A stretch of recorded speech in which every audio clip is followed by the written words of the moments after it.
It's on. Okay, great. I was like, you know what? It's fine. Hello, everyone. Hello. I've got a whole script here. Hello, friends and enemies, humans and androids and the like, and welcome to Girls Run These Worlds. Thank you so, so much for joining us for this premiere of Alien, Destroyer of Worlds. My name is Fiona. I use she, her pronouns, and I have the incredible honor and privilege of being the game mother for this campaign and this incredible cast of folks. Now, before I ask our wonderful cast to introduce themselves, let me tell you a little bit about Alien and what the stream is about at the top of the session. So the Alien RPG is published by Free League, who are also known for some absolutely cracking RPGs, such as Tales from the Loop, Vaesen, Forbidden Lands, Coriolis, Dragonbane, and many, many more. I am a massive fan of their games. I literally just got my Kickstarter for Dragonbane came through, which is very exciting. And I'm a massive fan of franchises such as Alien and The Walking Dead, which they're also doing as well. So as always, if you are enjoying us playing this game and playing through this particular scenario, and you want to try out Alien, I'm going to drop a link in the chat to where you can get it. And of course, massive thank you to Free League for sponsoring this stream. Now, with all that in mind, the world of Alien is incredibly bleak and is a dark place, with a lot of focus on mature dark themes, horror, and violence. You know, all the good stuff. But with all the campaigns we've run here at Girls Run These Worlds, the cast and I have had a session 0, gone over our lines and veils, and have safety tools into effect. However, I want to just speak to you, to the viewers, for one moment. And, you know, you're watching us play this game, and I want to give you full permission to keep yourself safe and take a break from watching our story should you need it. As I always say, you are more important than the rolls on the table and things that you are watching. Finally, the scenario that we're using for this series, I know, a second series, what? Is Destroyer of Worlds, the second cinematic scenario written by E.C. Gasker in the 29 Draconis Art. There's a mistype in my script. That's really bad. So I would ask the folks who have run or played through that scenario to just be mindful and not to put any spoilers in the chat and to keep those secrets until after the stream. Because if you do put spoilers and you're a bit of an arse, as I like to say, I can't stress this enough. I cannot guarantee your safety from our xenomorph moderator that is hanging around. But you do have my sympathies, as always. Now, I would love my brand new cast for this series to introduce themselves. We're going clockwise from where I am, starting with Abigail. One thing I will say is obviously we are missing one of our crew members tonight. The lovely Chamonix is unfortunately not very well, so unfortunately she cannot be here. So we give her our love, and currently her character is, well, you'll see in the stream, but she's got what I would like to call plot armor for this one episode. So well done. You've subverted my plot armor already. But we're going to start with Abigail. So going round, our wonderful cast are going to give us their names, pronouns from both themselves and the character that they're playing, you know, a little bit about their character. And also, as with every stream I do here on Girls Run These Worlds, I like to do a little bit of an icebreaker question as well. So the icebreaker question that I would like our wonderful team to answer tonight is, what is their favorite sci-fi gadget or tool? So I'm just going to hand it over to Abigail to start off the introduction, please. Hi, I'm Abigail, she, her, and I'm playing Captain Silva, she, her as well. And my favorite sci-fi gadget has got to be that self-baking bread in Star Wars The Force Awakens. Every time I see it, I want to eat it right up. Beautiful. Hey, if it's food-based, we're all the big fans of it here. Foods can be gadgets. Those can be gadgets. Turns out, yes, in space, anything is possible. Moving right along, we'll go to Jill, if that's okay. That's perfectly fine. I am Jill, also known as Ghosty JK. I use she, they pronouns. I will be playing a private hammer, also using she, they pronouns, a artificial womb soldier. And if I were to, my favorite tech item from space has to be from Star Trek, their little medical scanner. Because as a disabled person, like, I've been through all of like the rigmarole of all of the tests, and everything is like, it's normal, your blood tests are normal, and it was like, well, I don't know how to help you. So I would just love that scan to just be like, oh, I could see it right here. Absolutely, yeah. And the tricorders, I think they're called, right? They're really cool. I've seen definitely some of them as bags at conventions, and I'm like, that is practical and cool. So cool. Humaloo, please. Hi, yeah, it's me, Emma, or Hamalu on the internet. I use she, they pronouns. I'm bringing to you Luca Mason, otherwise known as Roach, to their friends. They use they, them pronouns. They are a gunnery sergeant I believe is the official title. Mm-hmm. Yeah. In terms of answer for the question, I was gonna go Sonic Screwdriver because it feels like and obviously it can do literally everything. Mm-hmm. But I really like the Omni tools in the Mass Effect series. Just because it just seems real useful to have everything, Yeah. right there on your wrist. Absolutely. And last but by no means least, Emily, please take us away. Hi, I am Emily. I use she, they pronouns, and I am playing Chaplin, a android, an open android, as opposed to the last campaign where it was a secret. I am an android, everyone knows that, using any pronouns, he, she, they, even it, as long as it's a respectful it and not a dehumanizing it, And my favorite, and they're also a medic. I didn't say that they are a medic. I My think to be fair, favorite, the android part of it is more important. But yes, absolutely, you're sure, a medic. yeah. And my favorite sci-fi gadget is the sonic screwdriver. Well, There you someone said go. it. There you go. It's bound to come up, isn't it? No, classic Mm. choices. Well, thank you, wonderful team. I always forget to go and give my answer, so I always like to listen to other people and then go, okay, they've all got really good answers. So my answer, believe it or not, is what is my favorite sci-fi tool or gadget? It's actually the doors on every single Star Trek ship, because I think they're so efficient. No matter what speed you're going through, they're always open in time. So I can imagine if you're doing like a proper West Wing, they just there's also doors in Hitchhiker's Guide to the Galaxy which are sort of self-satisfied doors as well, where they like sigh after you go through them because you've given them a purpose. So there you go. Those are my sneaky little ones at the side of that. But yes, thank you so much, my wonderful Marines that we have here, because yes, we are playing the second scenario, which is all about Marines. Just like the first scenario, which was more sort of around the storyline of Alien or inspired by that, this storyline is very similar or has similar themes to Aliens. But before we begin our story, I'm going to quickly talk about the main game mechanic that you'll see coming up time and again, so you can look out for it, essentially. So when one of my fine Marines wants to do something where there's a tiny bit of risk, I'm going to ask them to describe what they're doing, and then I'm going to ask for a roll which combines one of their attributes and then a related skill.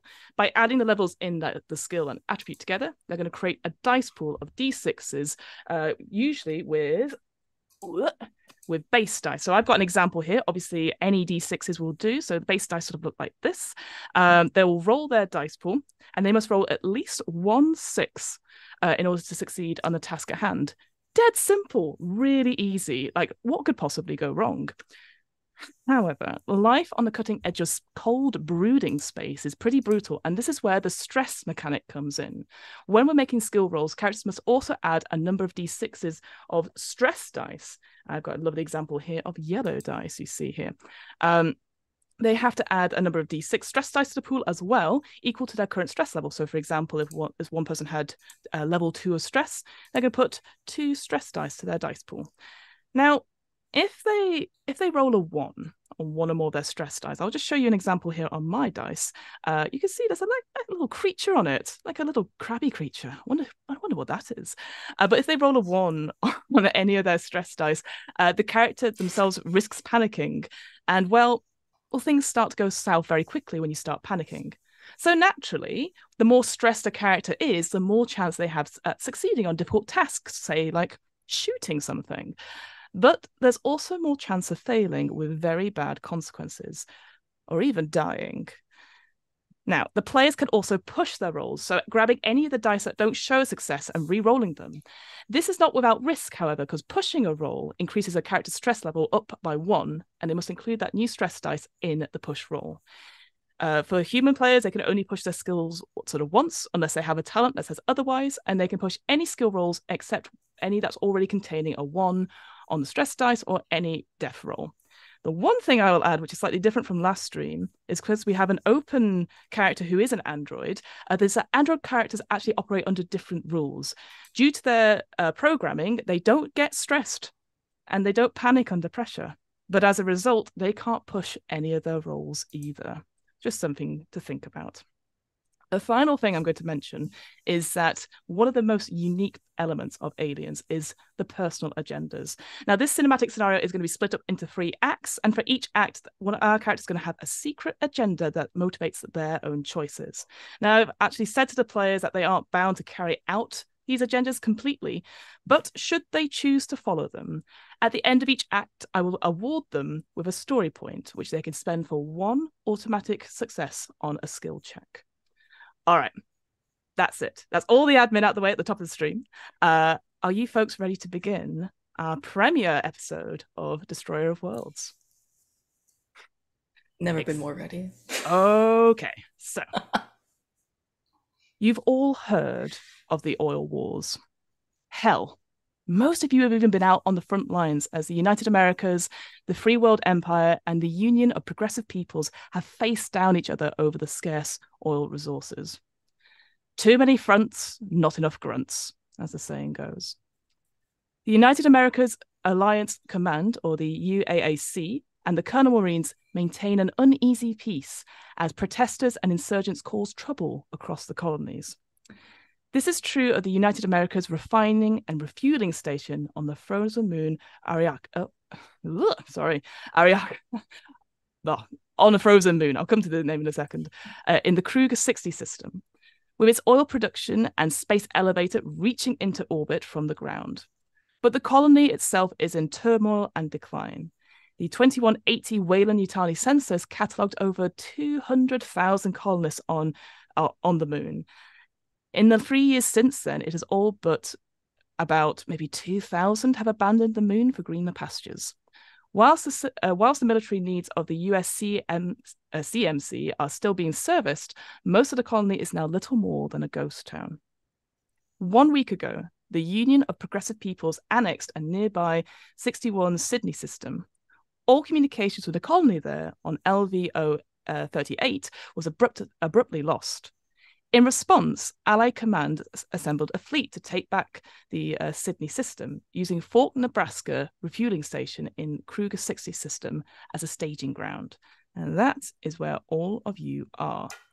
You expected to be passing through Nebraska on your way to war, but each of you Marines were pulled from your companies before they went faster than light, leaving you stranded at the fort on a volatile colony moon. One of the largest oil producers in the colonies, this particular place is a hotbed of local insurgency. With the UPP moving in on Kruger 60 next, the United Americas have decided to cut its losses and evacuate the colony. But as of this morning, that evacuation was all suspended. All civilian and military transports were grounded with no explanations given.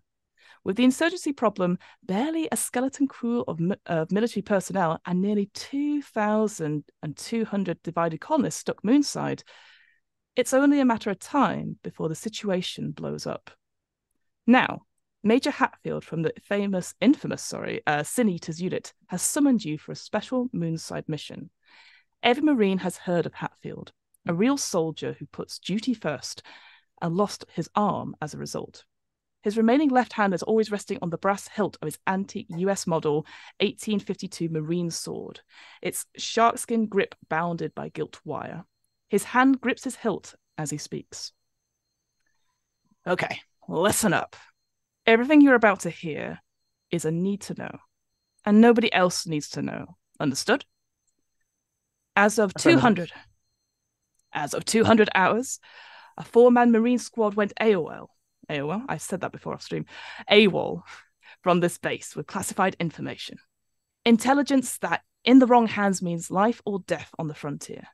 Intelligence that simply cannot fall into enemy hands. Command believes that the AWOLs plan to make contact with the moon's insurgents and defect to the UPP. We are looking for Wojciech, Carvalho, Wright, and Reese. And he passes out a couple of photographs of the Marines. Here's our ugly mugs and all the info we have on them. Everything else about them is classified. I want you to find these defectors for me, confirm their identities as well as the identities of any other fucker they've passed on information to, and bring them in. For the duration, you are Charlie Team. I will coordinate from Fort Nebraska. All communication will go through me on a secure channel. We are thin on leads, so start at the spaceport or that dive bar, Oblivion. Some arse has got to have seen them. Remember, there are insurgents out there too, so stay alert. Now I see some looks. I know you've never worked together before, but I have cherry-picked your asses because each of you is the best at what you do. So get her done. And one last thing. Deadly force is authorized. Am I clear? Understood. Understood. Now I know what you're thinking. She says, looking down at her notes, realizing they disappeared. There. I know what you're thinking, and you need to forget about that shit. These bastards aren't Marines any longer. They are traitors, and they are shit yourself dangerous. Your orders are to bring them in alive, if you can. But if they present a clear and present threat, you goddamn shoot. And you shoot to kill. So I ask again, am I clear? Understood. Yes, Understood. sir. Crystal clear, sir. I can't fucking hear you. Crystal clear, sir. Apologies. All right. On the ready line, Marines. Fall in and move out. And so the camera sort of pans away from the briefing room, and this whole time, as you've basically been on this sort of space elevator, you sort of came in at the top of this sort of refueling station and have been slowly making your way down to the moon colony of Ariakus. That's how you pronounce it, Ariakus. And as you sort of come down, I'm going to pass it over to producer Darcy, if they've not already put it up, of the map that you will see of the space colony, sort of an overview as this elevator starts coming down. And what you will see is that it is about 60 kilometers across. It's actually not that big a space, but you can see the lights sort of shining up, and it's a very sort of Arctic wasteland, this kind of planet. It's quite cold. Nearby is a huge gas giant called Oblivion, funnily enough. And the way it sort of sucks in any sort of natural light and stuff. So when you get down there, even though you are all prepared for it, wearing various warm gear, sort of hoods up and stuff, ready for going out into cold weather, it does bite a bit as you sort of step out of the bubble of the elevator and adjust to it. As we sort of are getting off the space elevator, I'm going to ask each of our wonderful Marines to sort of introduce what we see as the camera sort of pans up to sort of focus on one particular character at a time. And we're going to go in the same order we did the introductions. Is that okay? So, Captain Silver, could you introduce yourself as you're sort of getting off the space elevator onto Fort Nebraska? Captain Silva is a woman who is short in stature, but she's really got a presence about her that shows don't mess with her. She's got tan skin, dark eyes, dark hair. Her hair is slicked back in a bun to make sure that it is all impeccable uniform. And she has just a very simple necklace on, but aside from that, there's nothing super there's nothing that really stands out about her. Thank you. So sort of as you're sort of trundling off, your boots sort of hitting the grate as you're sort of going down. Let's go over to Hammer, please. Private Hammer is a very tall, about 6 feet or 180 centimeters. She's got the side of her head shaved, blonde hair, cut with like very choppy layers. Her nose is crooked, very obviously been broken previously. Square jaw, broad shoulders, and almost a near permanent scalp. Yeah, maybe the cold air hits you, like you've heard that Not even like a it, change in the face. nothing It's just changes. already... It's already fixed, the face. The wind changes direction, it's already fixed. Oh no. Mason. Yeah. So Mason will come out, is also standing about 6 foot, but definitely has more of a lanky vibe than the bulked out that Hammer is, I imagine. Short crop of dark hair, interesting, quite strong features.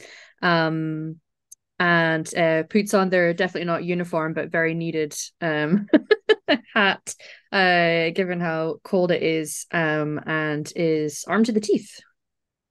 And they're just kind of looking around, very curious about where they are, and will kind of cast a little glance over to Chaplin with a smile. Yes, and then Chaplin, please. Chaplin is also looking around.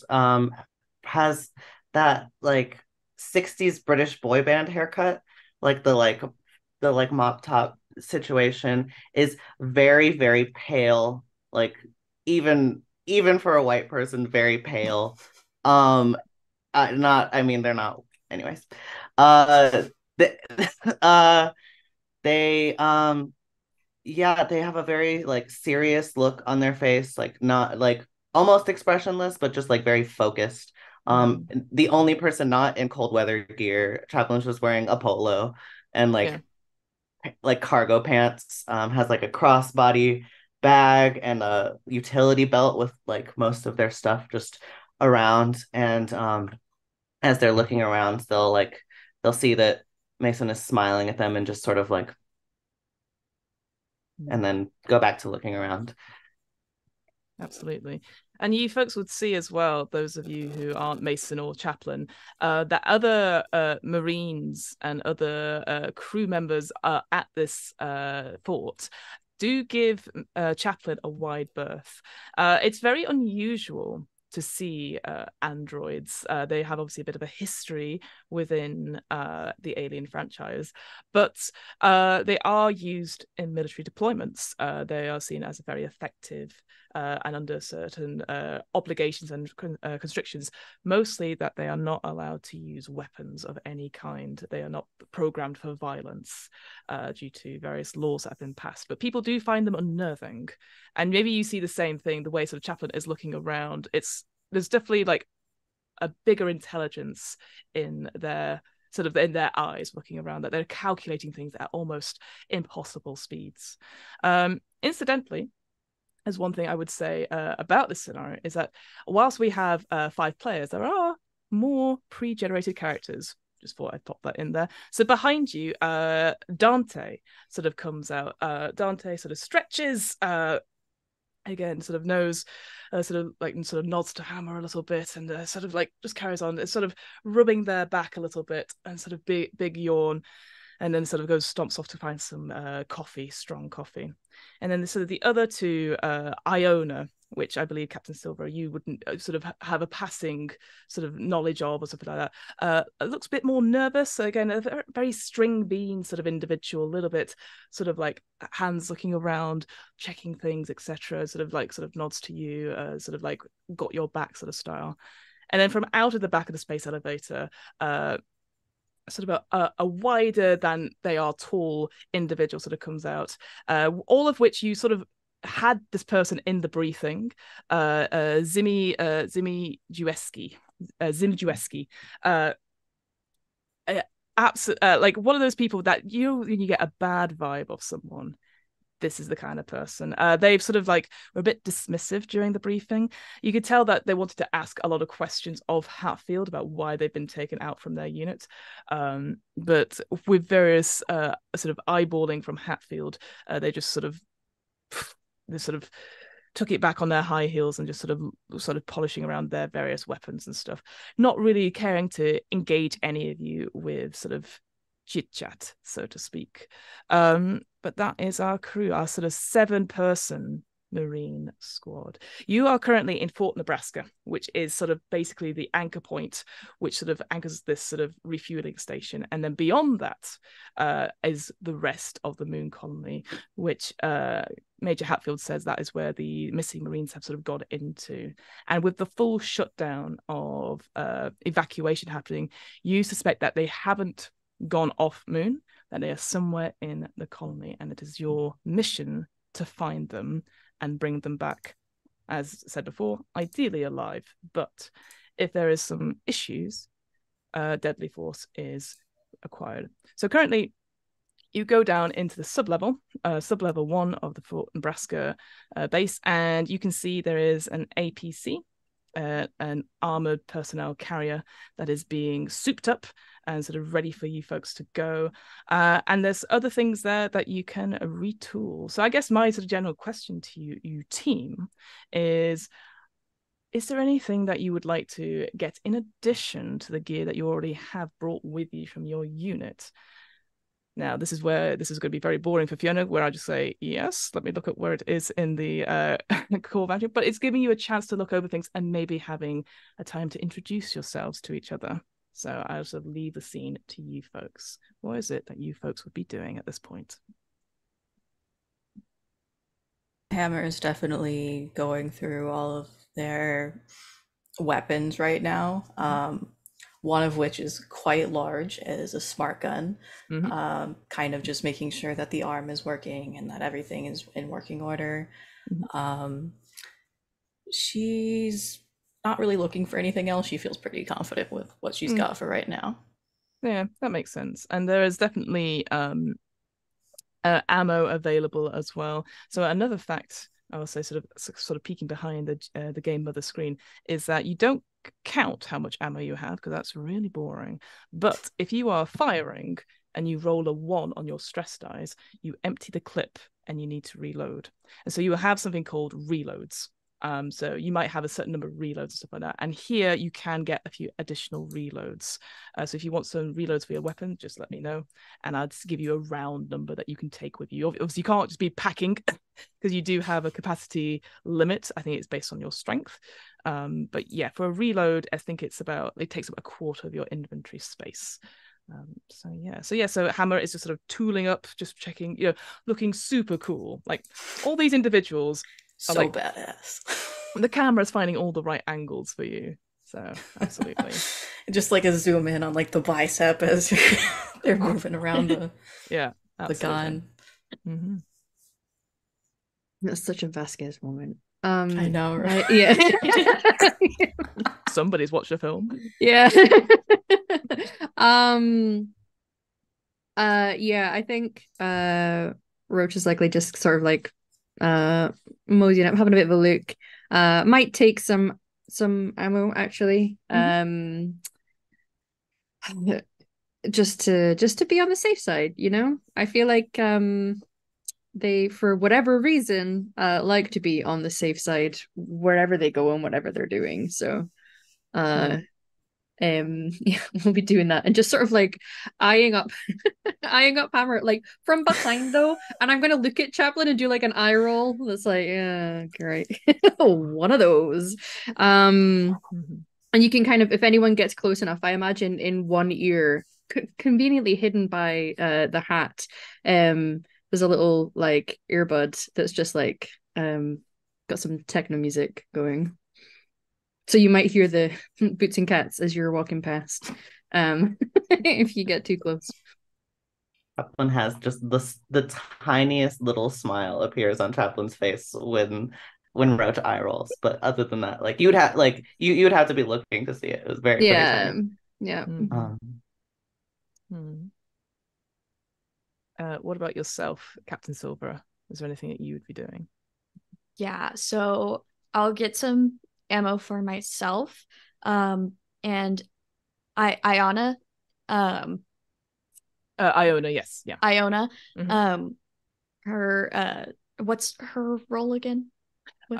She is that's a very good question. I believe she is some sort of field. It's she's one below yourself, so Captain Silver would be the highest ranking person in this unit as a field commander, but that's obviously not to say that you folks otherwise, it's all good in this particular game. Let me check. Iona is load up for me, please. It's a Colonel Marine. I know everyone's a Colonel Marine. I knew that. Iona, there we go. They're just a sergeant, so they are one below you. Okay, so her energy is making me a little nervous about how she's going to fare on this. So I do want to focus some attention on making sure that she's well stocked on ammo and defense, because I'm a little concerned. Yeah, you can see that she sort of is looking over, and you can see she is shaking a little bit. But when you sort of point out, and she's like, "Thank you, Captain." So it's just well, it's interesting. Yes. Yep. It sort of looks to Dante, who's sort of like looking over stuff, sort of like maybe chewing some gum or something like that, and Zemeski is sort of there, just like, "This is rubbish. Oh, this is rubbish. Where's the good stuff?" And she's like, "If you want, Captain, I can stay in the APC and make sure everything's in line and stuff like that. If you, I mean, I don't wish to whatever you want to do. If you think that is where you will work best." She again looks back at the other two. It's always, I'm quite a good driver. I'll be honest. I'm quite good at sort of getting around. So I'm very happy to do that. I did that in the previous unit. So if that's what you did in your previous unit, then I'm sure that's what you were called here to do. So I have absolutely no problem with that. Thank you. Yeah, and starts putting away various individual pieces. Chaplain, was there anything that you would like to do particularly at all? Yeah. I did want to Chaplain did want to look for potentially some body armor or some extra power packs to recharge various electronic devices other than Chaplain, if that is available. Sure. Why don't we do our first roll of the game? Let's do a wits observation check. So if you add your attributes in wits and observation, your current stress level is 0 because this, you've just got down, you're just a little bit hyped up, and let me know what you get. Alrighty. I have one success. One success. Excellent. Looking around, you actually don't see any armor. You can see that the limited sort of Colonel Marine presence here have kind of nicked it already, and so it's a bit of a like. Ugh. But what you do see is that you see Hatfield talking to a sort of older gentleman who definitely seems to have a few more ranks. You can recognize sort of the epaulets and all that sort of thing, being a colonel of some sorts. And they're sort of talking next to one of the exits. So that goes down to another sub-level. And you can see there's various different boxes that are being sort of taken down. And they're sort of not hushed tones, but you can see there's a little bit of tension between there, that they're sort of moving other weaponry downstairs. So you clock that. I suppose I'll walk over. Excuse me, gentlemen. I would like to inspect your box to see if anything potentially mission critical might be in there. Yes, this is the android you were telling me about. Yes, Colonel Myers. It is one of the finest specimens that we have on our things. Excellent. Your name, android? My name is Chaplain. Chaplain, interesting.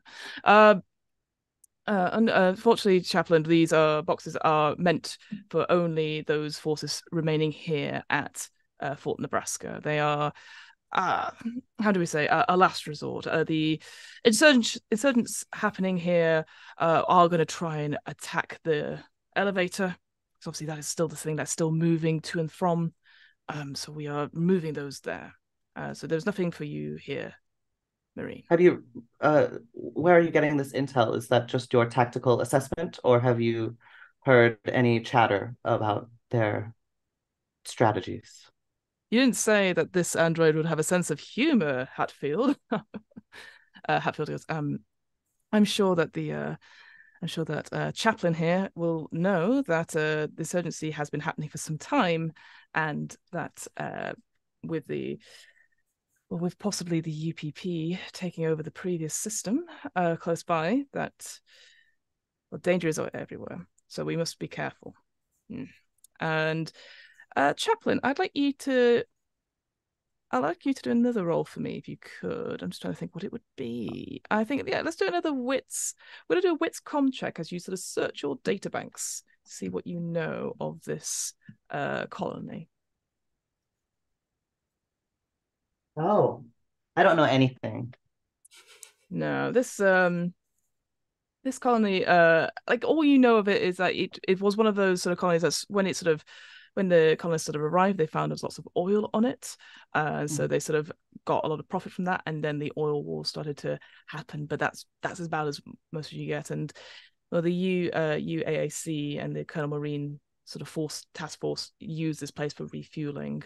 But you did hear some chatter, I will give you this, you did hear some chatter about the UPP sort of Cold War that is happening, that they did take over another system very close by.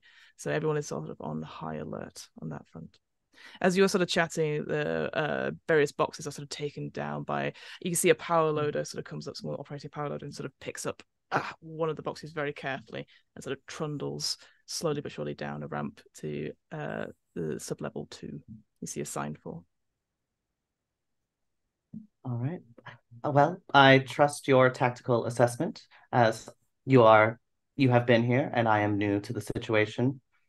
Good luck. You never know what might happen. Being prepared is good.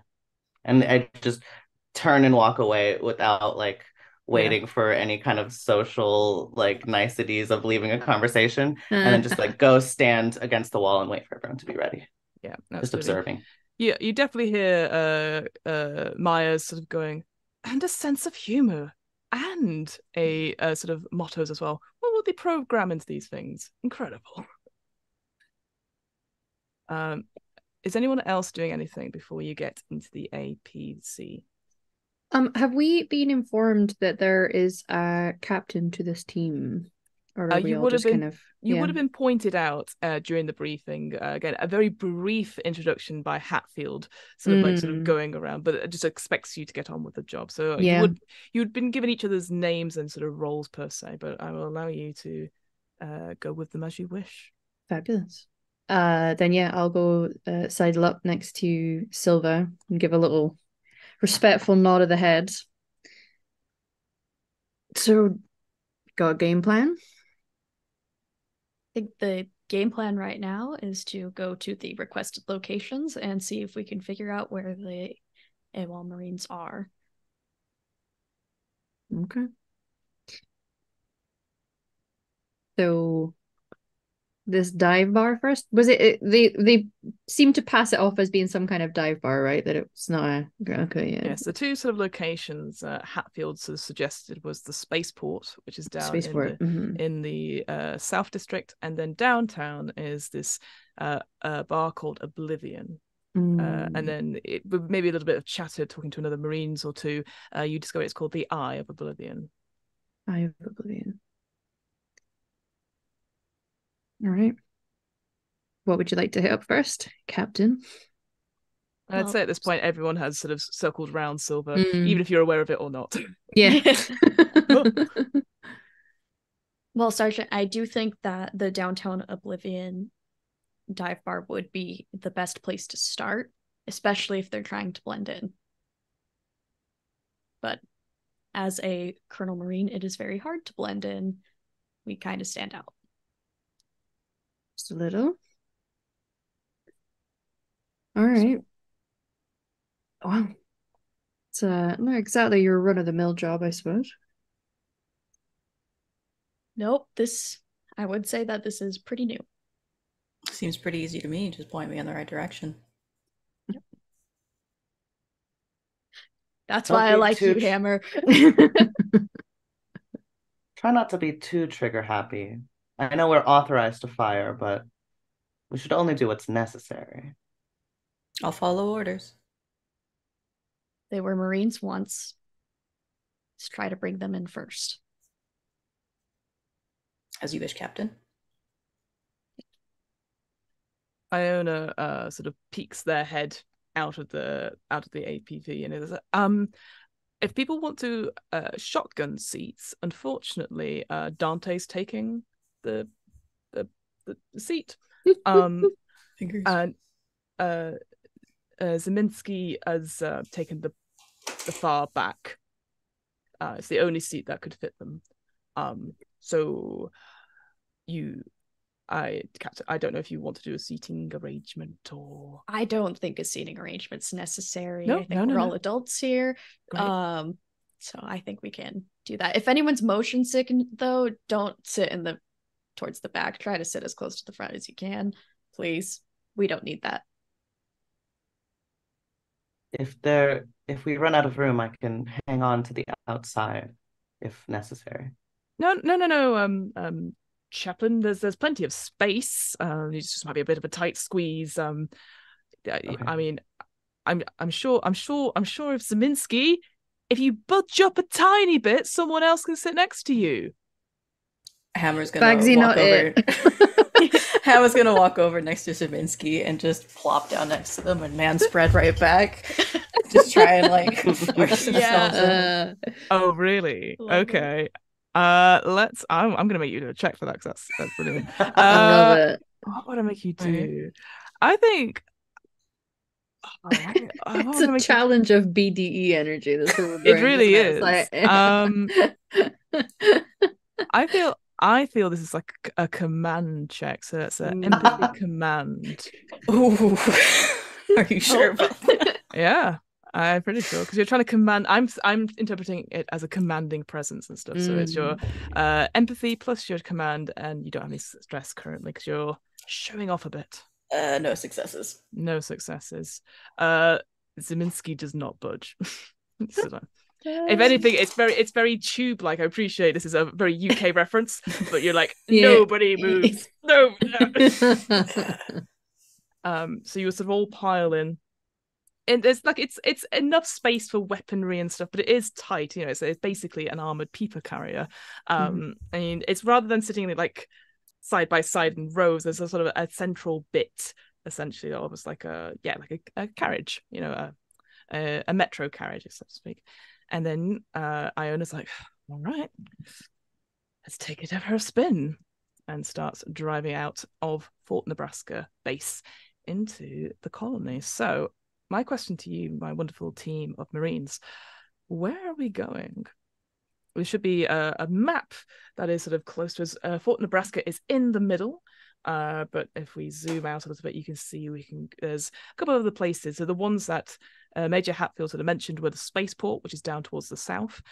Downtown is a little bit closer with the Eye of Oblivion, but there's loads of places across the map. You don't have to be limited to those things either. So I'll leave it up to you folks. Well, I believe the captain wanted Eye of Oblivion. Indeed.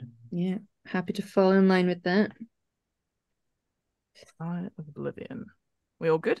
Yeah. We're confirming. Yeah. Yeah. Iona puts in the space GPS. And you head off to the Eye of Oblivion. All right. So it takes maybe about 10 minutes or so, and as you're sort of passing, again, you can see outside this sort of armored vehicle. It's one of those sort of plated things with like glass that's sort of one way, so no one can see in per se, but you can sort of see out, and with the armor and stuff, you do feel quite secure and quite snug as well. It is actually quite warm in this particular car, but looking out and seeing sort of dashboard with sort of minus 23 degrees on the things. I appreciate it's slightly different for Americans, but for Celsius for us, it's pretty chilly outside.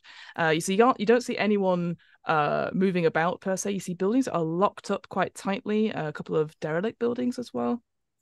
And eventually Iona sort of parks, does a sort of parallel parks, even though there's no other cars or anything like that nearby.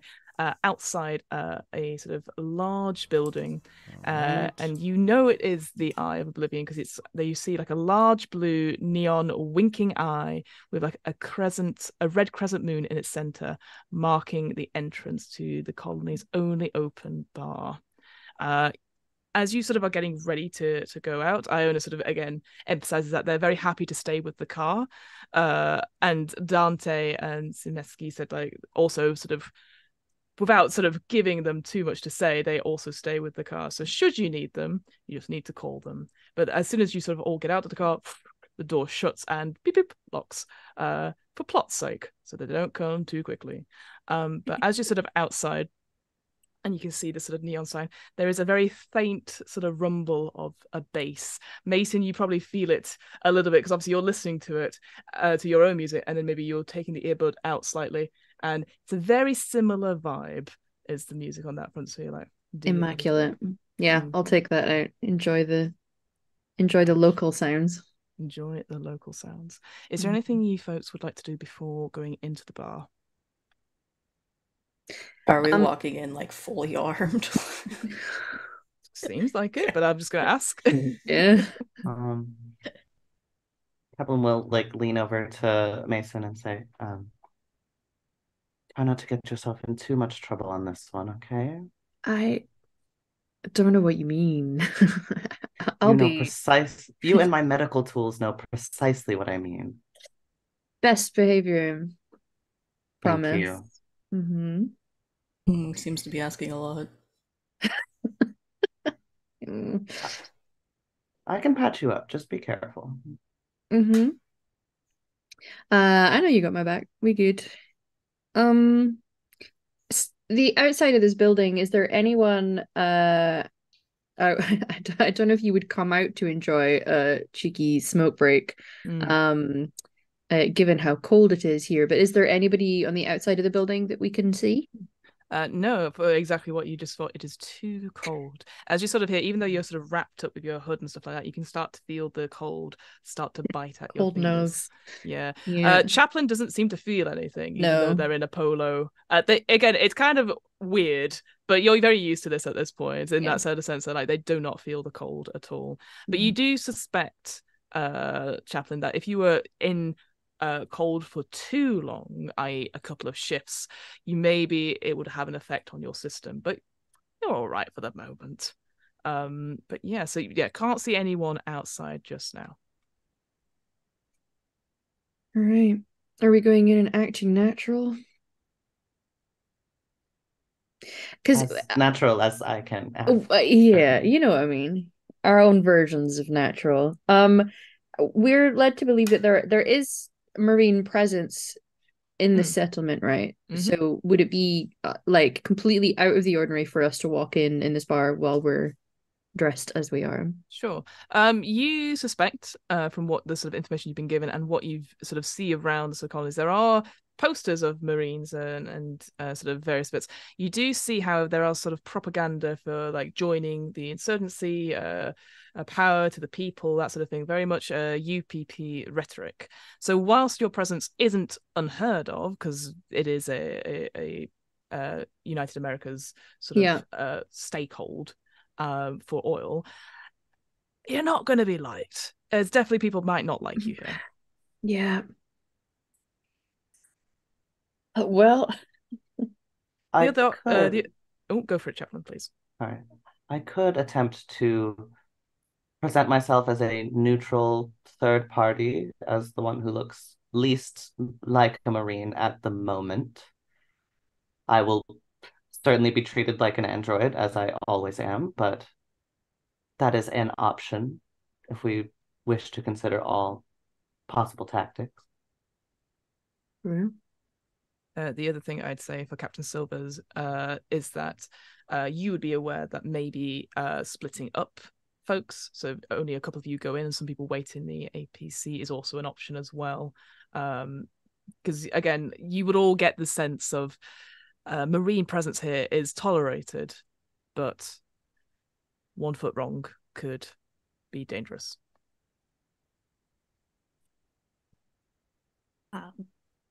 I'm not opposed to Chaplain going in on their own, but someone else should also go in disconnected from Chaplin. So I do have experience with some undercover ops. Does anyone else have experience with that and understand that the mission is to get information on where these Marines are, no matter what you have to say, preferably without threat? I think I'll stay outside. Looks at Hammer, yeah. Yeah. Respectfully, but I can hang around outside as well. To watch exits, see if anybody tries to make a run for it. Sure, yeah. Roach was fully intending on having a fag, but yeah, or a cigarette, I guess, for Americans. Smoke break, yes. Yeah, health promotions break. But yeah, we'll watch exits mostly because they want to be as close as possible, because if shit goes down, they want to be at Chaplin's side ASAP. Sounds good. So with Hammer and Mason sort of waiting outside, feeling sort of the cold, probably like weird looking bouncers is what I have in my head. Yeah. Nobody ever goes in. Way and too nobody ever goes out. Yeah. Captain Silver and Chaplin head on in. And producer Darcy, can we have, if it's not already up, the Oblivion map, please?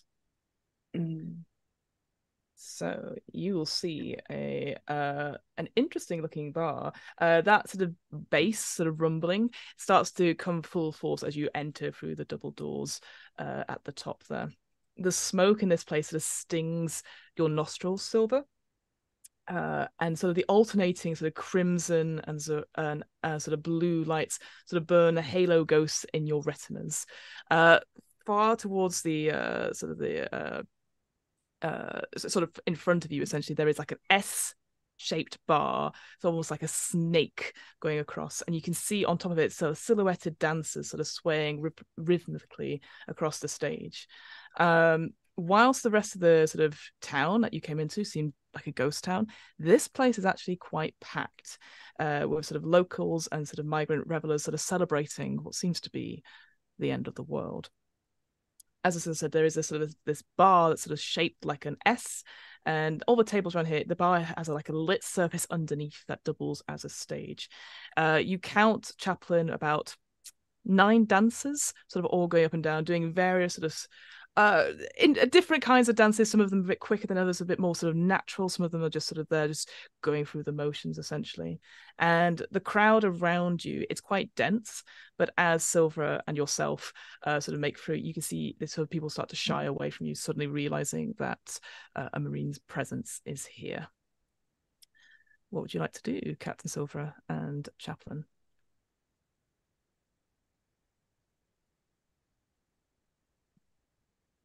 As soon as we're in, I'm not acknowledging Chaplin because I don't want there to be a connection. Like, I almost feel like we timed our entrances to not enter together. Nice. Yeah. So that, because you're wearing very different clothes from what the Marines are wearing. Once I'm in, I'm gonna look around, and this might be kind of layered. I'm trying to pretend like I'm pretending to stay on duty, but like I'm looking for assistance, information, kind of nervous, trying to give off the, like, I'm looking for someone, but I shouldn't be here. Okay, so yeah. Okay, cool. Well, let's get you to do your first roll as well, Captain Silver. So I would like you to do a wits observation check for me. No stress currently, because you're even though you seem stressed, you're not stressed.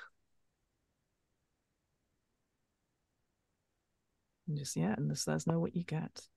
Okay, so I have a 2 5s, a 6, and a 1. So you get 1 6. So that is a success. Okay.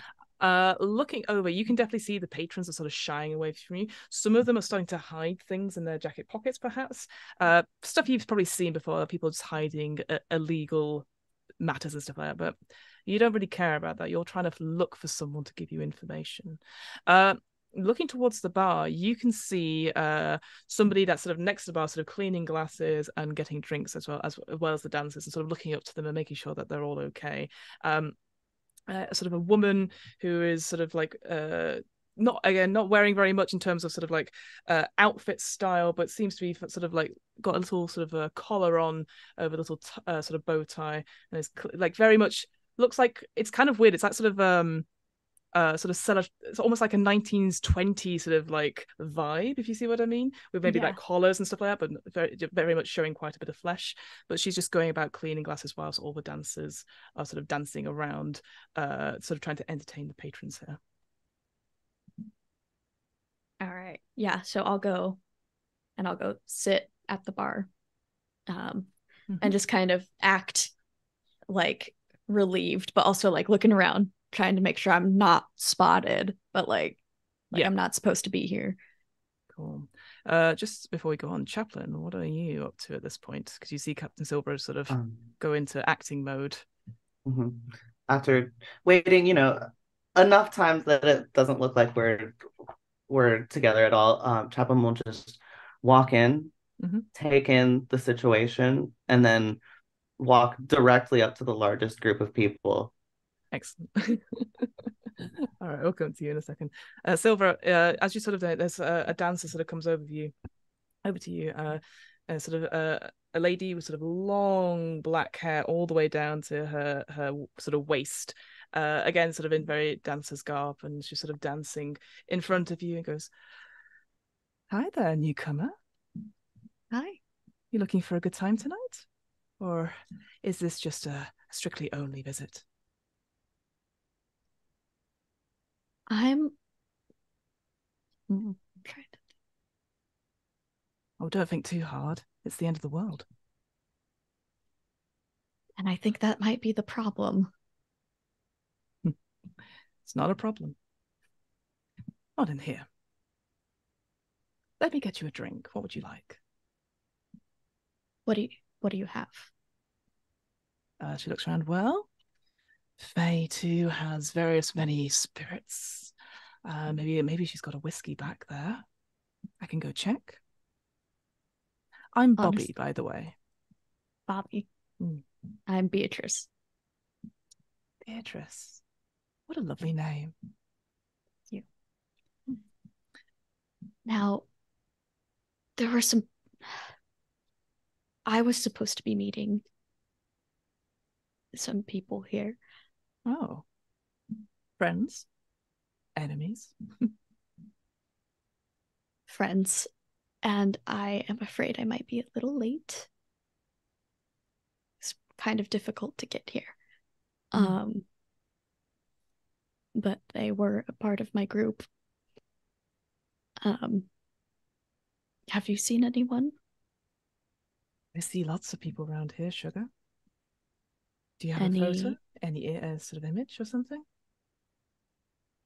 And I will describe very well one of the AWOL people that I'm familiar with.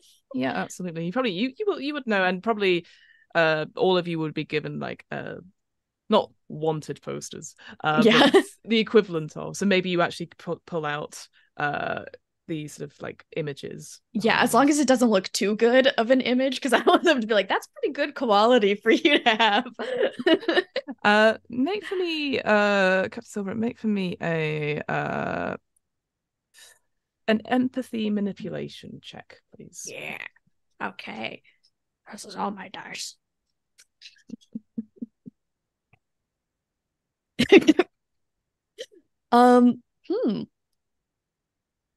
What have you got? I did not succeed, but I didn't roll any ones or sixes. So no, well, it's fine. Well, so you don't have any stress yet. Yeah. So it doesn't matter about rolling ones. However, you didn't roll any successes. So I would invite you, Captain Silver, if you think this is an important roll, you could always push it. I would like to push the roll. Sounds good. So you re-roll all those dice, but your stress level goes up by one. And then you add the stress in with this new dice pool. So how many dice are you actually rolling now? Now I'm rolling 7. Ooh. So it's 6 dice and then 1 stress. All right. Sounds good. Okay. So there's a success and no ones. Oh, good. As you pull out the images of the 4 missing Marines, you see Bobby's body freeze. Oh. Faye, we've got people looking for those Marines from last night. And she shoves away. Chaplain. What's the plan? You see a whole group of people all sort of drinking away. There's definitely one person you clock instantly, which is slightly different to the other colonists. Honestly, because they are wearing a pilot's uniform. They're sort of slightly off to one side, but they are next to a big group. And there's many different beer bottles and empty glasses surrounding them. But the biggest group is sort of next to them. You can see there's various men, women, non-binary folk as well, just sort of drinking and shouting at each other and laughing and joking. So how do you interact with them?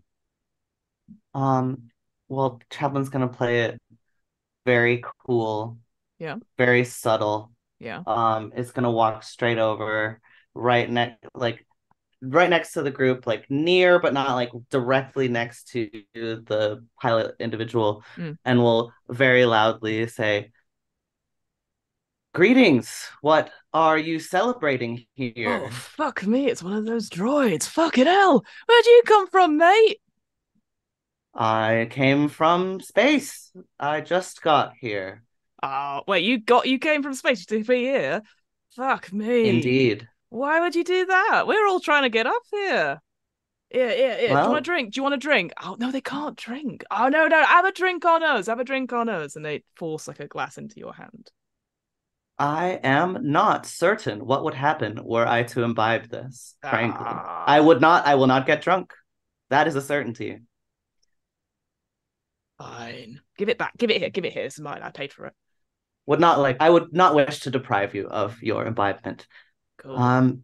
But no, I simply came. I was under the impression that some folks here may need assistance.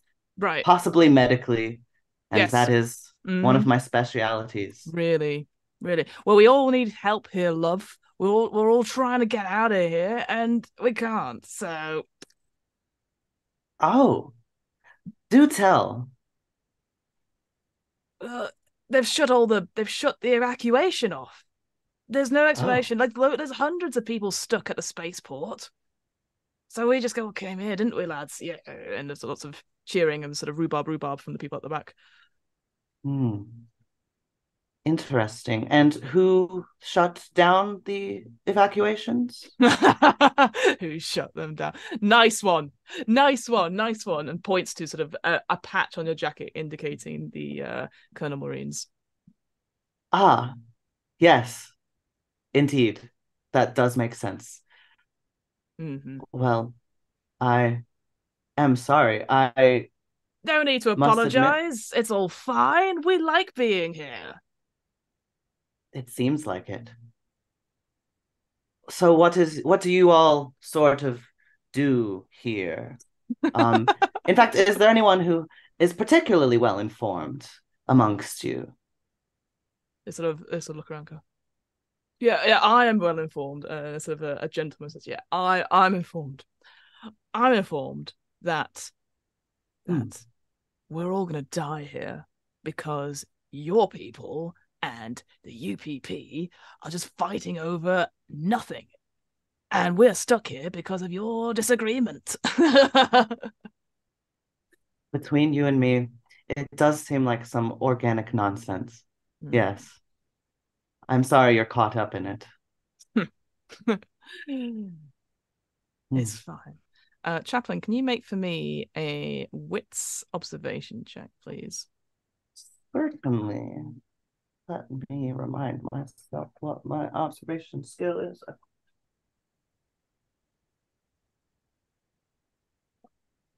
Ooh, that one is a 6. I have 1 success. 1 success. You notice, Chaplain, that as the full attention of this sort of many-headed beast of a crowd, who are quite inebriated, clearly aren't going to give you answers, and are sort of subtly making jokes at your expense that you're just sort of dealing with because you've probably had to do this 1,000 times and probably in worse Extremely situations. used to it. Yeah. You notice that there is two people towards the back of the group, a sort of a man and a woman, and you see they're sort of talking quite quietly, looking at you, and then sort of pointing to where Captain Silver is, and sort of like they keep on sort of chatting to each other. And as you're sort of like watching them with the crowd, one of them gets up and starts to leave out of the main entrance. Like leave the bar completely. Mm-hmm. Yeah. The gentleman starts to leave. Excuse me, sir. Do you mind if I get your name? What do you need to know my name for? Well, to be completely blunt, I would request to speak with someone on a similar soberness level to myself. And you seem to be closest to that point. I was hoping I might get some straightforward, logical discussion from you, if that was possible. No, thanks. I don't have time for this sort of bullshit anyway. I'm gonna just head on home. Thank you very much. And continues to leave. Okay. Do we have any sort of ways, like any sort of communicators on us, or you have like a PDT sort of like a transmission thing, so you can do like a quick comms like get him, which I assume is what's going to happen. Yeah, I think I will just sort of like cough into the communicator.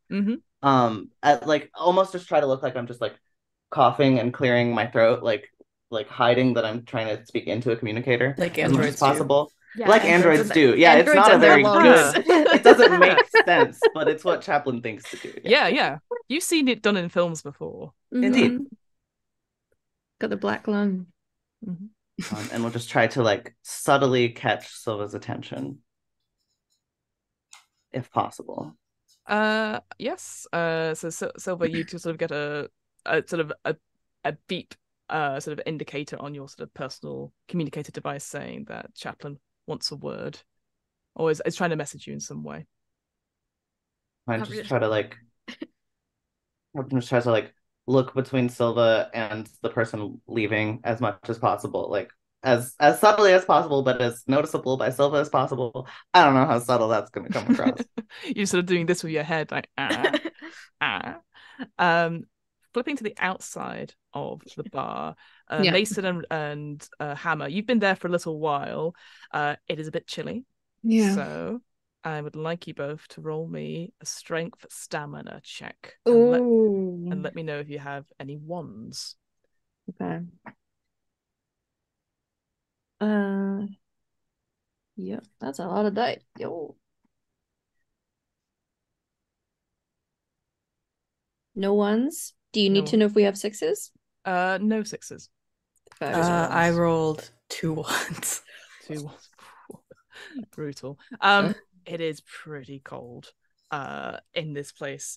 So just for sake, so when you roll a 1, if you fail the check, which you oh sorry, I've misdone that. Is there any did either of you have any 6s? Sorry. Yes, I had 2.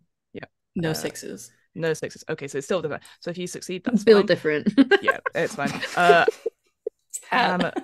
You quite literally, yeah. Let me make sure I get this right. Because if you fail the check, you take some damage from the cold, essentially. So I just want to double check. Because you didn't take the offered cigarette, you know. Come on. Me, yeah. How am I gonna be badass when I have frostbite? Yeah. So, Hammer, you take 1 point of damage, and your stress level goes up by 1 as you're sort of like, fuck this. This is cold. You can feel like the edge of your nose, or even underneath, like maybe you've got a wrap on or something like that. But it is. You can see the sort of ice crystal starting to form on your eyelashes. Is it because you got the guns gonna fucking take? Oh yeah. As long as they need, you know.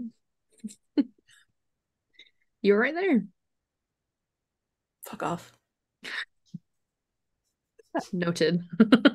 As you say that, somebody comes out of the bar, which would be the individual that Chaplin is sort of indicating to Silver to go get. They sort of just look at you both and go, "Have a good evening," and starts to head down a street. Hammer's gonna kind of step in front of them, be like, "Evening. Mind if I ask you a couple questions?" What the fuck is it with you guys and asking questions? I'm just gonna sidle up at the back of them as well. Yeah, like just casually. Yeah. What the fuck is so up they with turn me not around, wanting to they'll answer see questions? me. Yeah. I've just been given like the full like degree by some bloody android in there, and now I come out and what are we doing? Playing army? God. Oh no, are you having to talk? That must be so stressful for you. God, that's so creepy how you just appear from behind me. So Right. Hammer's gonna take out like the pictures that they've received of the AWOL Marines and be like, "Do you recognize any of these people?" Doesn't look at them and goes, "No." I'd encourage you to take a closer look. Oh, empathy manipulation check, please. Can I use menacing for this? Absolutely. Describe what menacing it is. Okay, so menacing means I have a scary physical presence that makes it easier to intimidate people. And I can roll for manipulation using strength instead of empathy. Oh, yeah, absolutely. So can I assist? Is that a thing where you can like add a Yes. dice onto someone's? Absolutely. Because I'm like at the back of them. sort of like this over one's Yeah, shoulder. yeah, So that'll yeah, be yeah. an extra D6 to your pool, Hammer. So how many Alright, so dice I'll have you be got in rolling- total? So it's strength and what? Strength and manipulation, plus one Manipulation. thanks to Mason, and plus one stress die. You're welcome. So that will be 6, 7 with the stress die. All right. Well, let us know what you get. That's 2 6s and no 1 on the stress die. Nice. So one thing I would say in Alien is that when you roll more than you need, you do get some extra stuff as well. I'm just going to check what that is. Manipulation. So you're sort of asking them to like, have you seen them? And they're sort of standing up to you. So you can use your extra 6 that you gain to do some stunts. So so the 3 things you could do is the target doesn't demand favor in return. Unlikely in this situation, I'll be honest, does more than you ask or is impressed by you and will help later. I'm going to suggest the second one, so does more than you ask. And so this person sort of looks at you and goes, "Look, I don't know what beef you've got with this little crew or whatever, but they really fucked up the bar last night. Really fucked it up." What did they do? Well, they got drunk and argued and stuff. They were trying to find a way off planet. I was trying to, an associate of mine was trying to make a connection. There was a bit of a fallout. The marshals arrived and took one of them in that was completely out of his mind, ranting and raving. Drank Faye 2 under the bar, technically. Just drank them all out of stuff. So they probably taken at least one of them to the marshal's station. The rest of them, who knows where they went. They left pretty quickly. Thank you for your assistance. Thank you for getting out of my way. And Hammer will kind of just stand there for a little bit and then step out of the way. Just long enough to make it like a little bit awkward. Mm-hmm. Yeah. This person definitely sort of like almost sort of thinks about doing something and then shakes it off and hurries away down the cold street. And as they hurry down this cold street, you can feel the wind pick up as a storm happens around the base. And that's where we're going to cut to a break, if that's okay, folks. I know we've raced through that. We're going to go for about 5 to 10 minute break. So thank you so much. Stay hydrated. Get up, look outside. That's what I'm going to do. But hope you're doing well and everything. And we'll see you in about 10 minutes. Wave awkwardly at the camera. Bye.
Hello, welcome back to the second part of this premiere of Alien Destroyer Amongst Worlds. I always say no, Destroyer of Worlds Amongst Worlds. That's like a game or something, I think.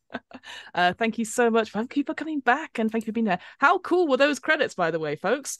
That's why you may be wondering why I was like chilling out at the beginning of the stream. It's because I thought they were running then. So, but they are very, very cool. And obviously showing a wonderful cast here. Just to say, as always, if you're enjoying this game of Alien and you're like, these folks are having a lot of fun. I want to have that much fun. Obviously, try out Alien for yourself. Free League are sponsoring this wonderful, wonderful stream. We're going to drop a link in the chat. And of course, as always, thank you, Free League, for helping us make this stream a reality. But enough of that plug. We're going to go straight back into the story. So we last left Hammer and Mason outside the Eye of Oblivion bar, seeing this sort of individual after getting a little bit of information out of them, saying that one of the Marines that they're looking for, they all seemed to be here last night and caused a bit of a ruckus. One of the marshals came and took one of them away. At least it seemed to be completely inebriated and intoxicated. The other three whereabouts unknown at this point. But Hammer and Roach is your middle name. Hammer and Mason, you can see this individual is sort of like hurrying back, maybe has a very surreptitious look over their shoulder, sees Hammer still there, like speeds up a little bit as they carry on and sort of disappear within sort of the snowy winds are sort of to pick up on the edge of town. What would you two like to do? Nice display. I try. Well, is that enough information for us to go off of? Well, we know where one of them likely is. Should we go get Captain Silva? Yeah, just I'll use my communicator, my PDT thing. Just on the whole squad. Yep. Party line is now activated, folks. Yeah, I think we got some intel about where at least one of our Marines are. If we want to shake on out that way, how are you guys doing inside? Having fun? You can hear the bass line coming through any responses that Silva and Chaplin are doing, by the way. Okay, yeah.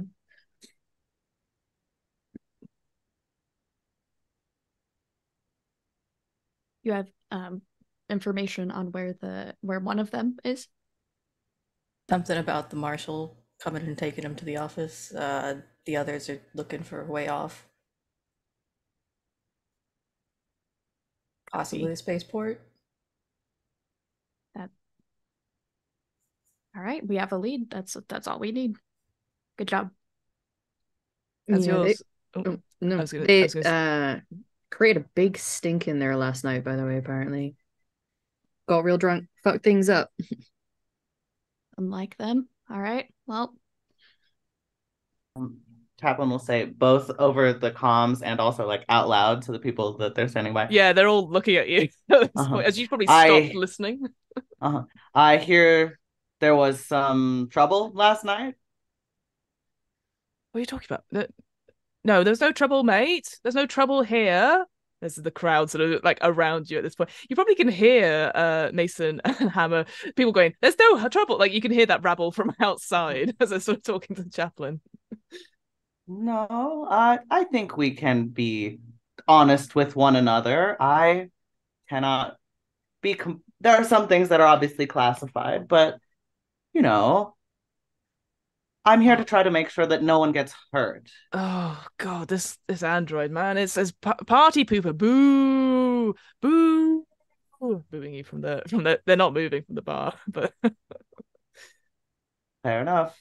If you have any information on how I can help keep your friends safe, just let me know. And I'll turn and walk out of the bar. Well, that was a crash and burn. There's a signature move. Chaplain has just turned, leaving on a... Just leave conversation. I love it. Just an about face. Yeah, we all know that one person that doesn't say goodbye on a phone call just hangs up. That's Chaplain. Someone that doesn't say goodbye at parties because it takes too long. It's like, I'm out of here. So I like I'll tell one person and leave. Captain Silva, you're sort of like still at the bar.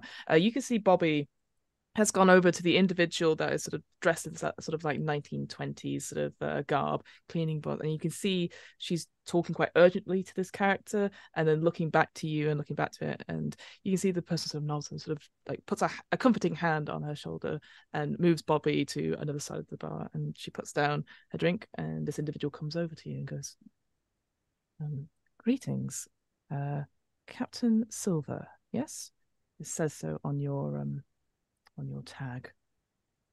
I'm Faye too. I am the owner of this bar." Hello. Nice to meet you. What can I do you for? I would like to hear any reports you might have on what occurred last night. Mm-hmm. Yes, we had an incident with seemed to be 4 Marines. They came in with a meeting for someone, and after about 2 hours, 2 of them left. 2 of them got picked up by the marshals. I had to call them in because they wouldn't leave. I'm sorry to hear that. It is what it is. Part of the job, you know? Do you have any idea where the 2 that left on their own were headed? No. And she sort of leans in a little bit closer to you and says, "If it would make things easier, I have a private room at the back where we could discuss these matters. I do not wish such conversation to get out amongst my patrons."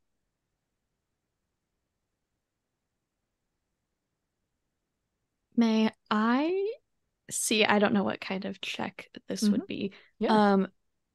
I would like to just see if there's anything untoward that's being planned. Untoward? What? Yeah, sure. I usually wrap sort of these sort of insight kind of checks into observation checks, if that's okay. Right. So it makes sense for this one because you're not trying to manipulate or anything like that. Not at all. So I think it's a wits observation, and include your stress in that as well, my friend. And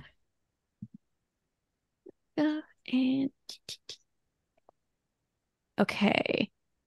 So my stress die is 5, and then there is a success on the roll. Nice. If anything, you suddenly realize the person you're talking to is also an android. You notice that on their sort of sleeve, as it was, there is a sort of printed I don't want to say it's not branded or anything like that, but definitely sort of a printed sort of thing, which it sort of says Faye 2 pleasure model on the things, but it's quite old. You figure it's an older pleasure model that has sort of been here instilled in some way to look after and run the bar and be sort of a nice presence. Doesn't seem to be untoward though towards you, and if anything is being incredibly discreet about it, being sort of very close and whispering, and has actually given you space whilst the dance is sort of like around entertaining the other patrons, so giving you that moment to discuss. Then I'll actually communicate the situation on the party line. Charlie team party line. Yeah. And I'll say I'm going to leave this up to everyone on if this is something we want to spend time doing right now, or if we want to move on to the spaceport or looking. It seems a valuable resource to me, especially while we are still here. Would you like backup in this meeting? I would not say no to that, although I have no qualms about this person. I hate to be that person, Captain, but there's a storm coming and I'm freezing my ass off out here. There's a storm coming? May already be here. Yeah. Oh. Pre-Baltic out here, boss. That's probably going to speed up our timeline significantly. We should probably go, or before we get stuck. Roger that. Because obviously she's been listening in. Yes, and I'm not hiding it from. No. She says, her. "You're more than welcome to. It will only take a couple of moments. If it's helpful, I can see if the CCTV has taken up any imagery of the Marines that you're looking for, or even who they met with, to give you another lead should you wish. You see at this point she's being incredibly quiet talking to you, and you get the sense, probably from the way you definitely overheard all the stuff that was happening with Chaplin, is that Marines aren't liked around here. She seems generally quite supportive, and is trying to help you in this regard. And if your companions need a respite from the weather, then maybe they can come in for a little bit. I'll relay all that. If anyone would like to come in for a moment to while we observe the CCTV footage, just to see who they were meeting with. I won't turn it down. Yeah. Russian. Yeah. I'll just do that little like ping of the butt of my cigarette. Yeah. And head inside. Yeah. There's a ping as well as Iona appears in the party line chat saying, "Don't worry, we'll just stay here. Zeminski's come up with a great game called I Spy. It's going very well. Is apparently snow is pretty much anything that they can think of. And Dante's fine. They're just sleeping off. Everything's fine." As you sort of go into sort of the back room. It's quite a small room behind the bar. You can see that there is like it's very much like a dingy office type place. You can see that there are basically like a large desk and some chairs for visitors, not enough for all of you. You can also see that there is like rotating camera feeds on these sort of big screens of the Oblivion bar. There's sort of 3 monitors sort of built into the desk, and in the wall behind the desk you can see easily within sight there is like a lock. There seems to be a safe with an encryption code on it. And yes, all of you that were sort of outside the bar and Chaplin as well, you can see now that this the sort of bartender was this sort of Fey 2 pleasure model who sort of greets you all very kindly. Also another nod to Chaplin as well, but doesn't engage any further on that. And he goes, "Please, if you wait a second, I will investigate the CCTV and see if I can help you find your missing, I assume, colleagues are not friends." Thank you for your assistance. Yeah, it is no problem at all. As I said, they did cause quite a stir last night with the locals, and you can see at this point, again, if it hadn't been given away already that this person is an android, their fingers just like almost like music. It is incredibly fast how they sort of bring up the different feeds and stuff. And yeah, within a couple of moments, up comes like one of the corner booths essentially, and you can see huddled around are the 4 missing Marines, Wojciech, Carvello, Wright, and Reese. You see they're sort of huddled up, bundled up with like masks and stuff on, and they're talking quite keenly to somebody. This person, it's sort of like a short, balding man, and sort of Fatu is like, that is not a local patron, unfortunately. I don't recognize them. Certainly haven't been here before. And sort of fast forwards, almost like does a wheel effect essentially. Maybe she does it in the hand. Oh no, this is like physical futurism, so it's like definitely a knob of some sort, like, and you can see sort of sped up a little bit. Drinks come over, a dancer or two tries to give something, but they're sort of waved away quite quickly. You can see then there is like almost like an argument that starts happening between a couple of the Marines. You can see sort of fingers pointing and jabbing. Eventually one of them just gets up and leaves. You would recognize this person to be Wright, and they sort of storm out of the bar. There is I'm just trying to see what else it says here, just so I got it completely right. The other 2 sort of Marines sort of argue as well, and then they leave sort of separately.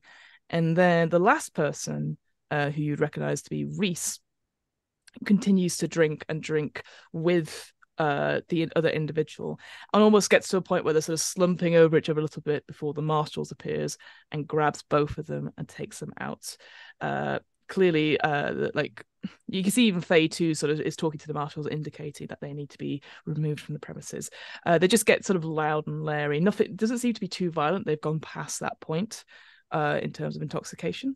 But yes, you would see that the people that were taken to the marshal station is this individual and Reese as the Marine that's taken to the marshal station. Is the individual wearing anything that would mark them as like a job title or affiliation with anything? Make for me a wits observation check, please. Okay. And I'd say I'd give you a help from at least one help from your friends as well, because everyone's staring at these screens, almost like Minority Report style. So you get an extra D6 on there. Enhance. One success and a 1, but it's not a stress dice. So sure. So the individual, perfect. So the individual isn't a Marine. They seem to be a civilian of some sort. No rank, no nothing in that respect, and nothing of identifying things. All they are is sort of a short, balding man is the description I have in the scenario. Okay. It's not like wearing, like one of those work polo shirts that has the Halfords. No. Yeah. Happy to help. Yeah. Welcome to Ariakus Moon Colony. Love it. Okay. Fair enough.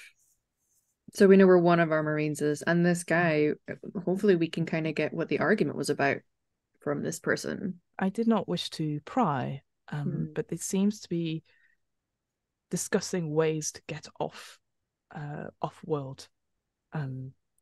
Obviously with the evacuation going on, then it seemed like an easy breeze, but the argument sort of backseat. I was not listening, and I was sort of attending to the bar, but some sort of argument between all four of them, and then each of them sort of left to go their own ways. Okay. We know that Reese was taken in by the marshals. Any idea where the others may have gone? Well, and scrolls back through sort of the footage. The first one, that person points to the retreating figure of Wright. She was the earliest person to leave. She seemed quite insistent to go her own way, it seemed. The other two, and points to Wojciech and Carvalho, I'm afraid I don't know. They left together. Not entirely sure where they went to. But it seemed like the main argument seemed to be with this Wright and the others.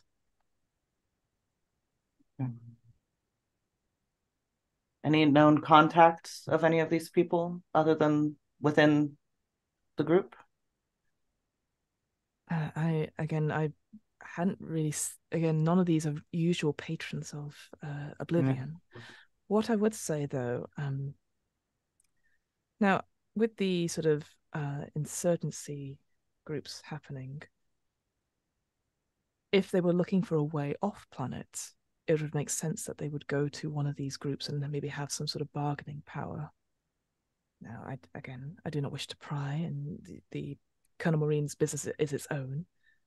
But if they're trying to bargain with insurgents, then that could be very bad indeed. And she sort of talks about a couple of incidents recently of some of the oil fields being set alight and attacked as clearly sort of influences of the UPP and insurgency trying to reclaim back this colony from the United Americas has been happening with this Cold War sort of happening overhead.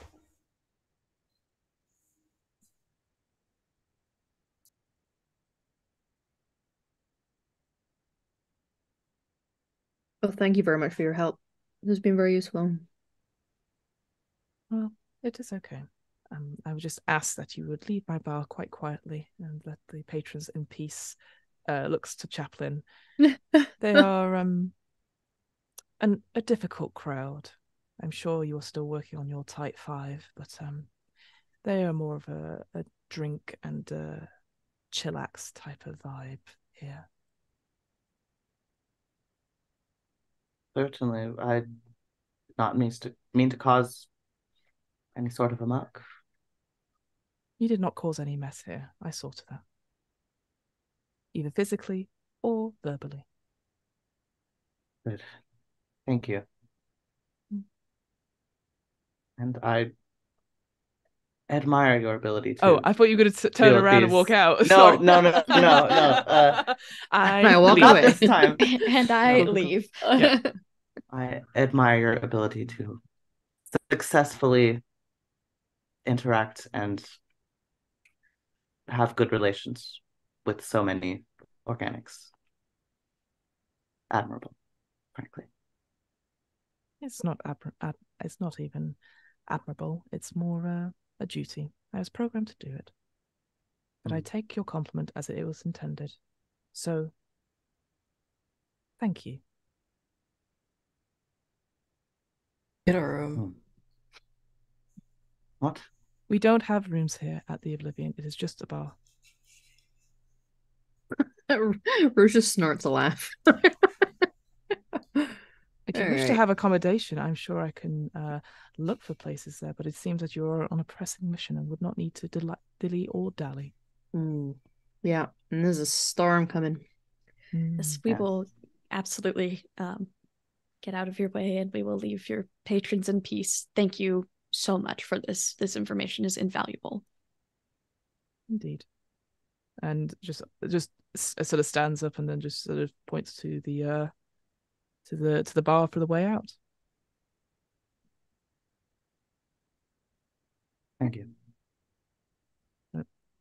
As you all sort of leave, it's quite a sight seeing a fully sort of unit, like, obviously not doing that per se, but you definitely have more of a presence in the bar now. Certainly the dancers are their heads are on a spin, essentially, like watching you go. What I will say, Chaplain, is that the other individual you saw, there was a man and a woman, and the gentleman was the person who got up.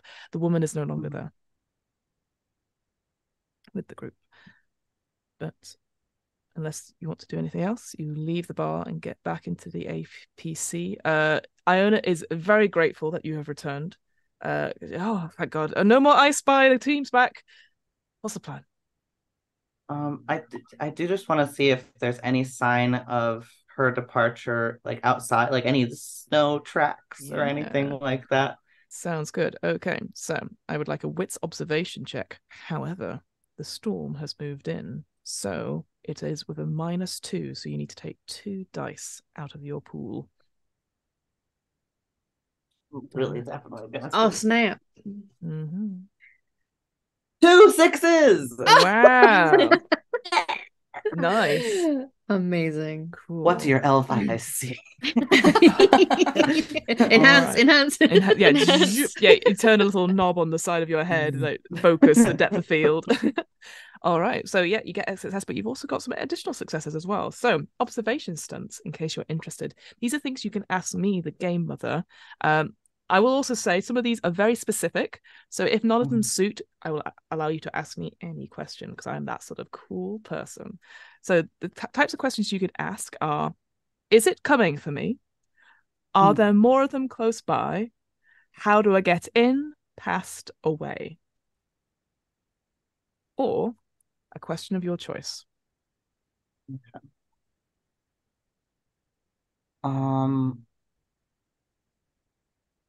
I think, how do I get in the context of, like, how do I get where they went off to? Like... Oh, okay.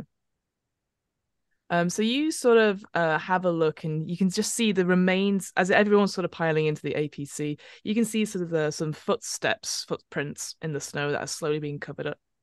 That seem to be going the same direction as where Hammer and Mason saw the initial individual head off to.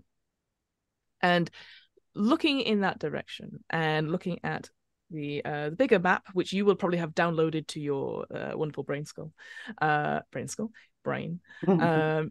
you reckon they are heading, because you are District South just now, you think they're definitely heading up to certainly north, but because this is such a big place, you're not entirely sure, but they're definitely moving away from the spaceport, at least. and seem to be hurrying off in a direction northerly to you, which I appreciate. If you look at the map, is not very helpful. But No, you can most of everything is north. north. Yes. If anything, you would see definitely there would be some more signs around calling for people to join the insurgencies going on, and support for the UPP heading in that direction.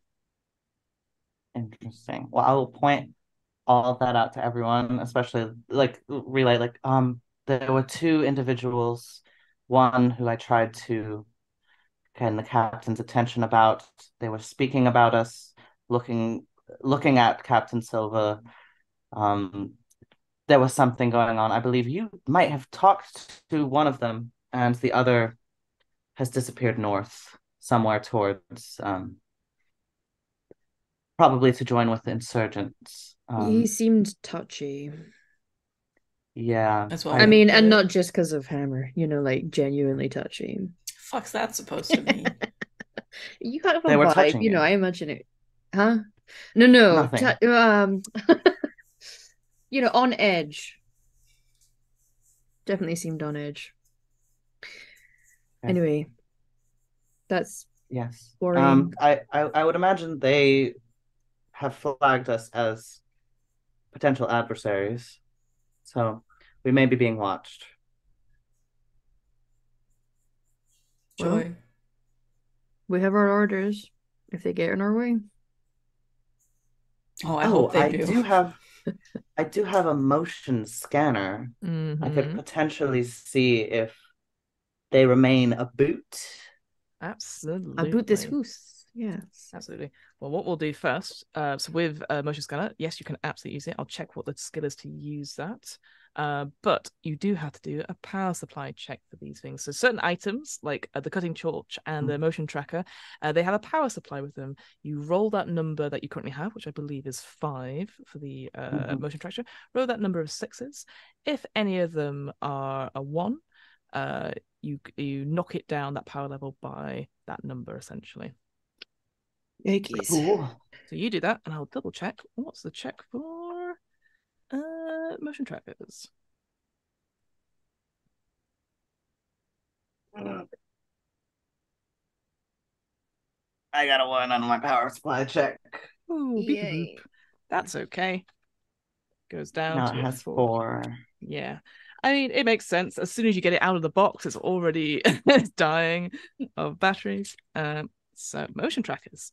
A useful piece of gear in stealth mode is a motion tracker. So a tracker will automatically detect the presence of any large moving object within a long range, up to 4 zones indoors, or extreme range, which is about 1 kilometer. Detecting an enemy with a motion tracker doesn't mean you have to spotted it, engaged in it. Here we go. I'm going to ask you to make for me a wits observation check, because as soon as you turn it on, suddenly from the side of you, there is a lot of emotions coming up as many patrons are dashing around the bar, sort of like chatting. You can see lots of them dancing about. You suspect those are the dancers. But you're going to try and see if you can like swivel it around and try and get it a bit more niche, and see if you can see if there's any deliberately running away. So that is a wits observation check. I have 2 6s. Nice. Once again. Very good. Within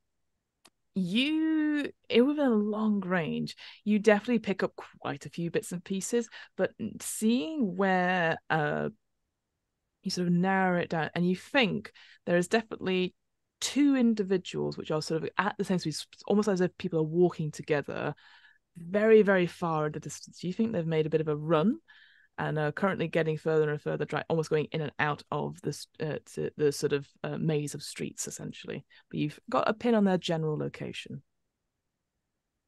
I will just sort of like point at them and like pin on the map, like they're right here if we're interested in chasing. I don't know if we are, but that's what they are. They're running away.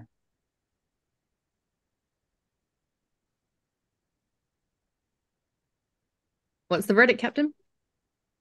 What would the goal be if we chased them? We're running out of room well, actually, we have no room in our vehicle. Shoulders Vinsky. What? No, it's my spot. Captain Zeminski will say, I'm getting tired. My hands are getting. I'm getting a little bit. Ooh, itchy. Are you sure we can easily get rid of them if that's what you want, or we can go play silly buggers trying to chase down these Marines. Do Orders our or job. orders, Zeminski? Our orders are to chase down the Marines. Our orders are not to go play trigger happy on people running away. I certainly wasn't advocating for random murder. More in the lines of potentially getting information, but it does seem riskier than our more direct leads. If anything, maybe we just keep in mind the direction they were running as a potential hot zone. Absolutely. And from what we can tell, there's a lot of insurgents going on in this place. If we were to try and divert to that could take forever. And we might be outnumbered. Yes. Us versus 2,000 colonists probably wouldn't go the best. Yeah. Well, we know where at least one of our AWOL Marines are. The Marshal's office. At the spaceport. So just to clarify, so you think one of them with this other person has been picked up in the Marshal station. There have been reports that maybe people might be at the spaceport, because obviously that's where the evacuation was happening and the things have been grounded. But of course, you can always just drive around and maybe shout out the window like, Carvello! That's what, has anyone done that before? We should do that. Subvert expectations. I mean, that's like end of Act 1, dead. Your APC done. Is just like burnt out.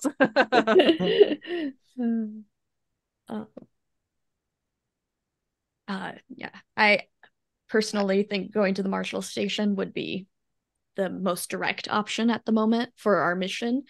But it is incredibly helpful to have a beat on that location of the potential insurgents. We do also know that Marine is being held and in place. So should we try to scoop up the other three and then grab the fourth one on the way out? I mean, I agree. This one might have information on where those three are, but if they're trying to get off planet and they succeed, we're fucked. Right. Indeed. That is a good point.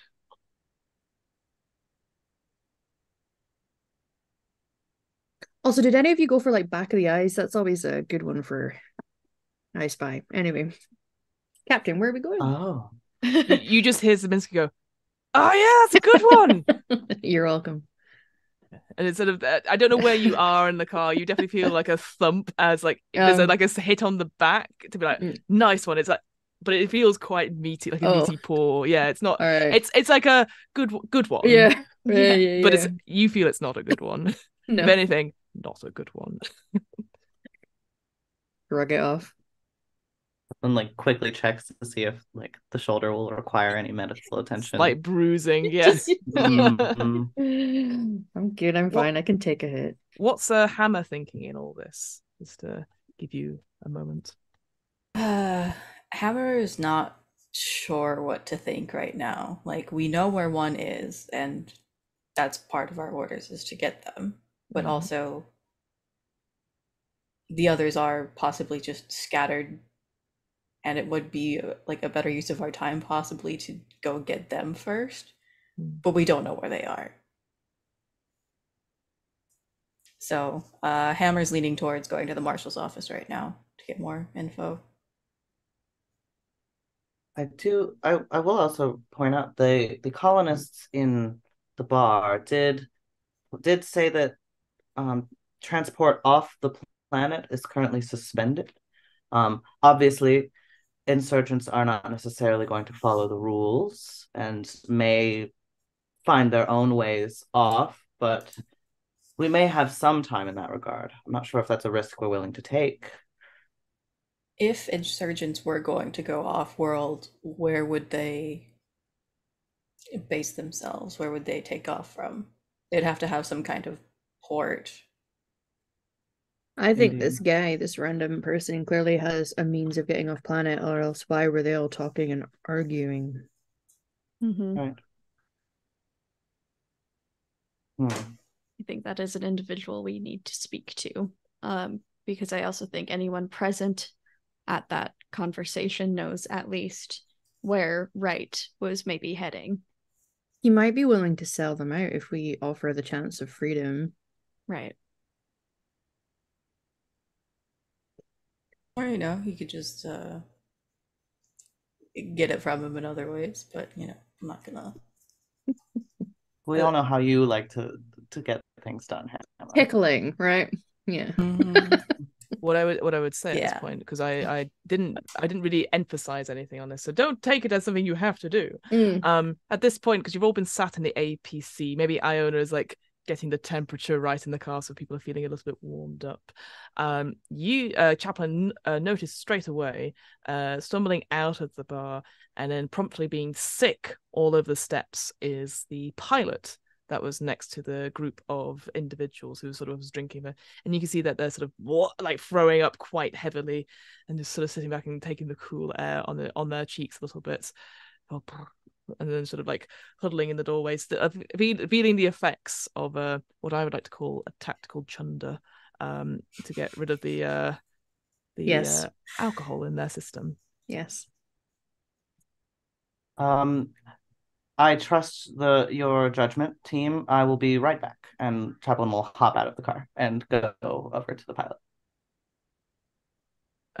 They look up and go, "Oh, I'm fine. Sorry, just a little bit. I just indulged a little bit. Sorry. It's all fine. It's all fine. I'm fine. Everything's Are you fine." sure?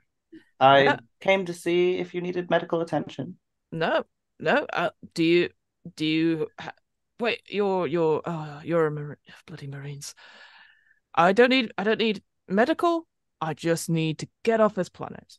I can't get off this planet. Just everything's shut down. My ship's been grounded. So I came here, didn't I? There's no ways off the planet No. whatsoever.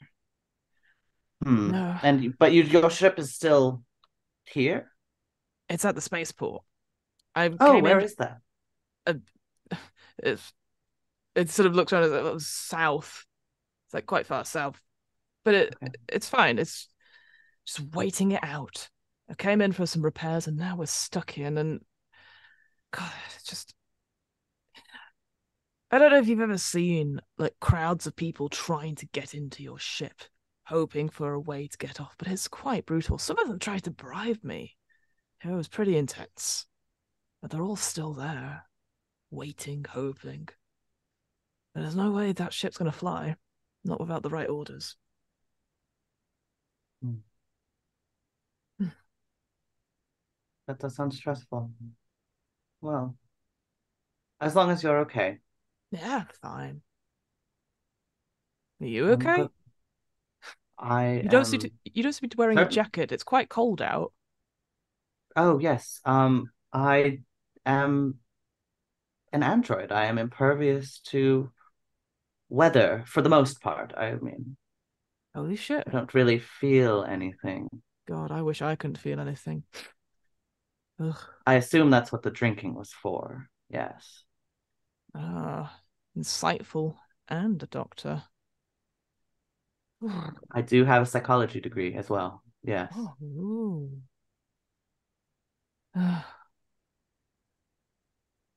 What is I don't see a way off, to be honest. If everything is shut down, those people are just hanging out in the hangar, just like there's no way out.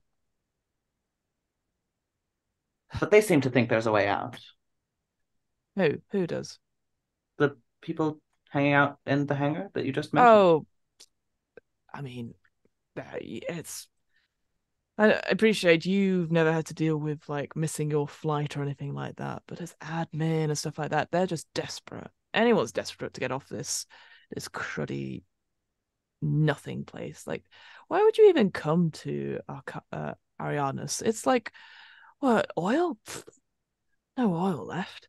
It's just cold and miserable. Oh, and this bar, only thing here. Everything else is shut up. Like, why'd you go anywhere else? Who knows? There could be anything here. But if you desperate like these people and wanted to get off this planet, no matter what, what would you do? What would I do?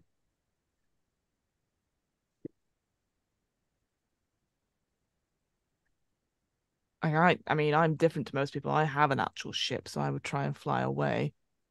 But Right. people would shoot down. But if I mean, there's rumors that the insurgents have some connection to the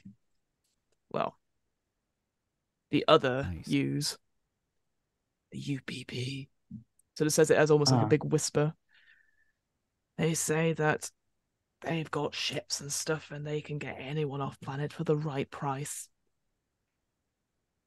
Do they say where these ships might be, or how one could get in contact with them? No, I'll be honest. I just have my own ship. I can get hopefully I can get off, but I don't know. I don't want to deal with any. It feels too messy, you know. Yes. What's your name, by the way? Chaplain. And yours? Edie, Captain Edie of the HMS Magpie. Well, Captain Edie, I do hope that you and the Magpie remain safe with whatever is to come. On the wings, she will soar. When she's not grounded by Colonel Marine's orders. Yes. Sorry about that. Ah, it's not like you did it. Indeed. Have a good night, Captain. And we'll step off. Yeah. You can see she's sort of like there's a bit of a wipe of the back of her hand, getting rid of the rest of the chunder, and does a chaplain, turns about, goes back into the bar.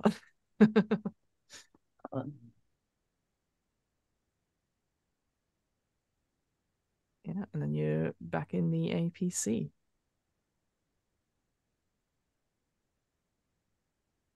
Have we made a decision? Did you get anything valuable? There was a lot of unrest, a lot of people in the hangar desperate for a way out. Apparently, the UPP claims to have ships and alternative ways out, but I wasn't able to get any information about where they might be or how to get in contact with them. But that's not entirely surprising. Why do we think it is that they are grounding all these people? I mean, they were wanting to evacuate this place. Why has that stopped? Might be because of the 4 AWOL Marines trying to get off planet. That seems as logical an explanation as any. Are those 4 Marines, maybe a controversial opinion, more important than all of these people's lives? War is imminent. Surely getting them to safety should also be a priority. Well, I'm sure Major Myers has his reasons. Yeah. Well, let's get this shit done quickly so that these people can be safe, yeah? Indeed. The sooner the better. Where to? I do think the Marshall Station will have the most valuable information at this moment, because if we went to the spaceport and to the hangar to speak to people, considering that there's rumors that the UPP has transportation, I doubt they'll be giving us any information. Do we want to divide and conquer with our questioning of these 2 people, just in case they start having diverging stories? Yeah, that'd probably be best. Okay. An excellent tactic. All right. Aye, aye, Captain. Sounds good. So as you drive across, Iona fiddling with the radio, just static. There's no radio stations on this colony. But tries does because I know from previous experience of playing this scenario, they have a talent called banter. And at this time, you are currently sort of about 10 minutes, so it is almost like a short rest. It means your stress level comes down by 1. But what Iona does as their sort of banter talent, it means you can go down 2 levels if you have that much. So Iona will be like, so I've been working on my type 5, and tell me if you've heard this one. And at some point, Fiona will actually write a type 5 if Iona ever gets that far. But by the time you're that, and then they say the difference between a giraffe and a construction crane, is that one of them has hydraulics, and the other one, we're already here at the Marshall station. Yeah, you're like going, yes. Are you sure I feel like stress levels? I think I took stress actually. Yeah, it's like psychic damage, absolutely. Yeah. So it wandered a bit, but Yeah. I respect your commitment to the craft. Thank you. You know what? I just wanted solid feedback. Chaplain, I'm just gonna. You know what? I've got a whole notebook. I was actually waiting for you guys to come back. Feedback forms. No, if you'd like me to look through your notebook, I can do some edits. Oh, great. Oh, Certainly. Great. The android is doing the edits for the jokes. Wait, no. I have Chaplain been is told I very am funny. quite funny. Yeah. Thank you, Yeah. Roach. Yeah. We I'm now I'm named Chaplin because I reminded people of Charlie Chaplin. There's a full skit and everything. It's really entertaining, especially when you need a bit of light relief. I pull out a pad of my fake mustaches that I do have. It's on my character sheet. Yeah. And I just hold them up, and I just say, "See, isn't this hilarious?" Yeah. Yeah. Hilarious. Absolutely riveting. I've just realized they're in there somewhere. There is like a Chaplin Chat GPT joke, so Chaplin PT joke or something like that. Oh, Because we're no. editing the comedy. Anyway, oh no, we just got people on the stream did not see that, but the producer just popped their head in and was like, "Don't you dare!"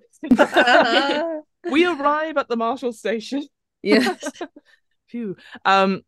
The APC pulls up outside. Dante is still asleep, conveniently for plot reasons. Zeminski has shuffled over to a different spot, still legs spread out, has pretty much stared at Hammer this whole time. It was almost like a sort of a battle of wills, sort of. Hasn't done anything. You think because Zeminski did see you just like utterly annihilate that person from outside, and because obviously the APC was just there, so it had a nice view and was just like Good. like, all right. Just like sort of nod of like, that was cool. But yes, the you can see sort of the Marshall building, a quite squat building. Is there anything you'd like to do before heading inside? How do we want to split up the teams? I'm interested in this new individual, the balding one. I trust your line of questioning if you want me for backup, and then Hammer here can. I can handle the Marine. Yeah. I can Sounds good. I can speak with Reese. Okay. No one I'd rather have by my side, Roach. Thanks, Chaplain. All right. So you all pile out. And it was like, I'll just do what I did last time. I'll stay Doing with the great. car. Thanks. Mhm. Yeah, You're doing a Cool. great job. great. Working on that. Maybe- type 5. Keep the heat Maybe up. rehearse a little, yes. Yeah. Yeah. And Oh, well- actually deliver your punchline. That Right. would be Yeah. Just Well, I've drive got- a little slower, or don't tell us we're there yet, so you can. Oh, okay. The stuttering really takes up a lot of the Yeah. vibe. I was just I was nervous because like it's my first time performing it out loud. But don't worry, I've got a captive audience, and you can see behind Iona, Dante is just turned over, like, you know. I Practice give makes Dante a perfect. look like, Yeah. You good? Dante's like thumbs up, like it's actually wide awake, but it's pretending to be asleep. Oh, good. And you probably can hear as you sort of make your way up to the marshal office. You probably hear Zeminski goes, "Okay, I spy with my little eye something beginning with BOE."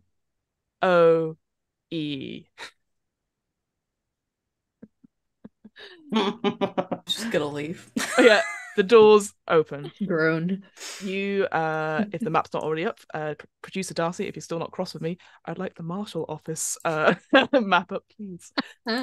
So you sort of come up into a reception. You can see this whole place instantly. It's almost like an open plan bit where you can see sort of the bullpen. It's sort of white panels all the way around. You can see everything is a mess. There is like the old-fashioned ringing of phones, lots of piles of paper, certainly on the reception desk, and you can see there is like a woman who seems to be the receptionist, who's sort of just going around answering things, writing stuff down, putting the phone down. More phones are ringing, trying to answer them, but eventually just sort of looks up at you and sort of just nods and then carries on answering phones. Behind her is like a small gate that goes into the bullpen, and you can see there's like a dozen or so marshals that are sort of like discussing and talking about things, like pointing at maps, some of them on computer terminals as well. But that's all you can see for just now. What would you folks like to do? Can I overhear anything the marshals are talking about? Absolutely. Make for me a wits observation check, please. I cannot. Nope. Yeah, unfortunately you can't push that roll because you're on Android. It's quite overwhelming in here. After being in the bar with all the smoke and the sort of strobe lighting effects, here it's now like that horrible fluorescent lighting, you know, like proper luminescent light.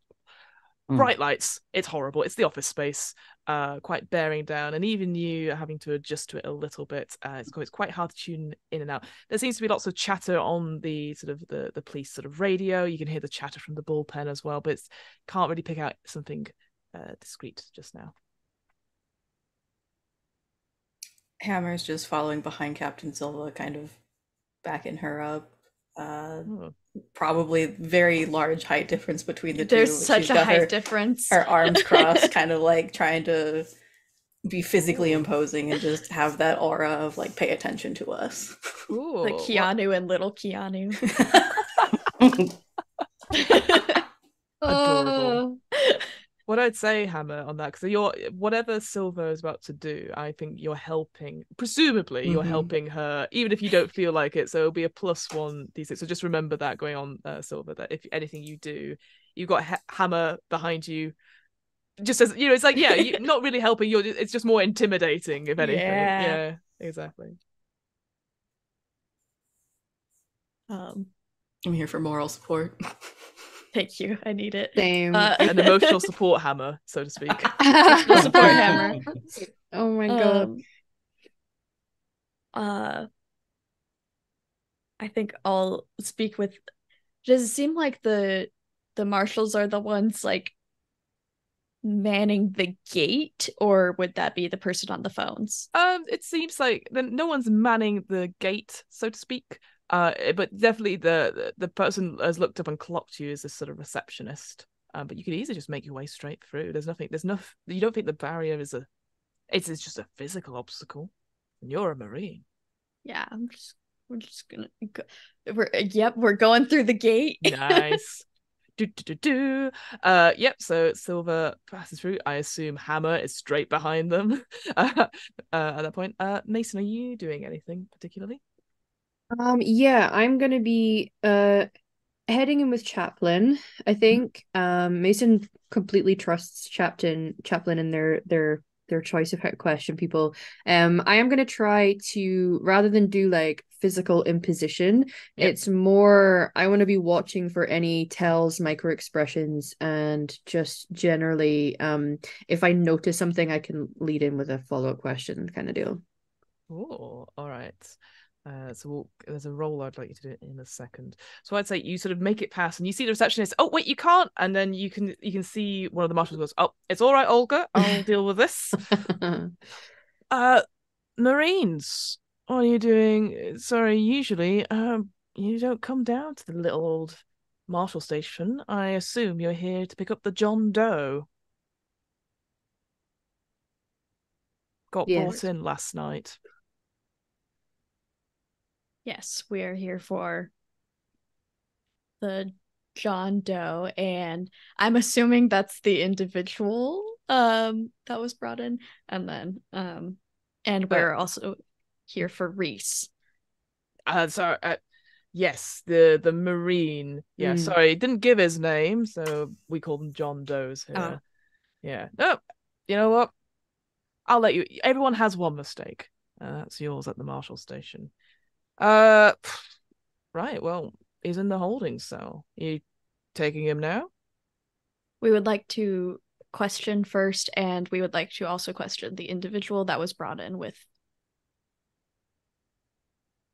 Oh, with your friend. Well, the interrogation room is being used currently. He's being interrogated. The other individual, Ivan Stolz. They're a known insurgent. So as soon as they flagged on our systems, we were in there straight away. My deputy Dodd is talking to them now. It sort of points to where the interrogation room is, which, if I look at the map very quickly, so the bullpen itself is almost like a hexagon sort of shape. You can see the interrogation room is sort of like pointed. It points to where it is essentially, which is sort of down and to the left ever so slightly. It goes, your Marine has been held in one of the holding cells. Holding cell 4. Holding cell 4. Okay. Yeah. Would it be at all possible to sit in or listen in on the ongoing interrogation? Sure, if you really want, but I assumed you folks wouldn't really care about what's happening with the insurgents. You're all trying to get on out of here. We're under some strict orders. Need to know basis only. Oh, need to know basis. Thank you. Make for me, Mason, a empathy manipulation check. Okay. Can I help?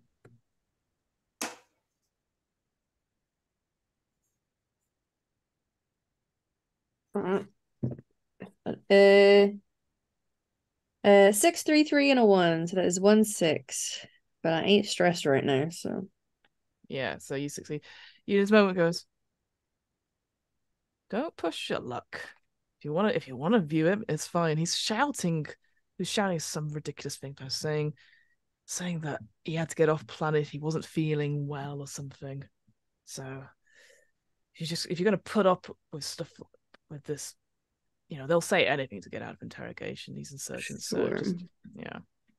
Is there a way to spectate this without going in and interrupting the flow of your colleague? There's an interview. There's a viewing room next to the interrogation room. I'll set yourselves in. Do you all want to come, or some of you want to grab your friend? I most definitely wish to join the interrogation. You wish to view it, or you wish to go in for? I'll start by viewing. Yeah, Mike's professional. Just saying, he doesn't. He works. He's good. And you guys have done a great job so far dealing with the insurgents, I see.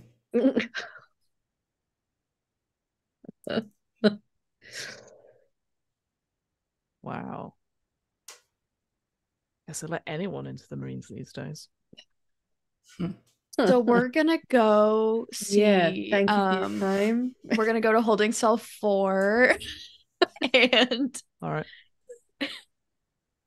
Chaplin gives Hammer a high five.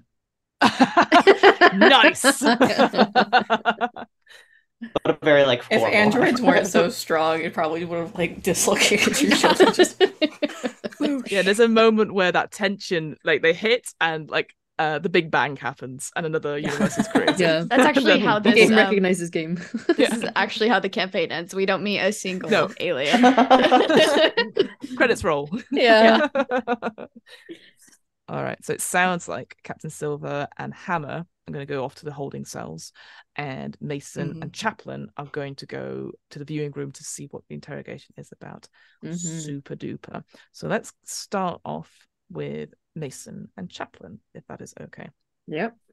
So you make your way into the interrogation room, and you can see it feels certainly for Chaplin, because I assume with your namesake you would have watched some of the old Earth classics, so you instantly recognize sort of a set from Law and Order, that that classic sort of thing, and you see a marshal there looking a little bit very typical, sort of like a little bit pot-bellied, a little bit grizzled. Everyone looks shattered, by the way. And you can see him talking to this sort of this short balding man who is saying, I'm telling you, I don't know anything about any. Can you just get me some water? I really need some water. It's just very hot in here. And the deputy's like, no, come on. You were seen with the Marine outside causing a ruckus. There's something else going on. What were you trying to offer him? So, I'm not saying anything until please, you're crowding my space. I have rights, it's not all this evacuation emergency stuff. Just come on, man, please. And it's sort of that back and forth. They don't seem. It's almost like they're at loggerheads currently in the interrogation that you can see. I may be forced to intervene. Sure.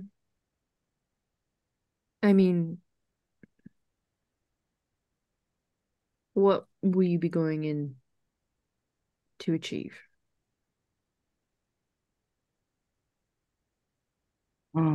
Location of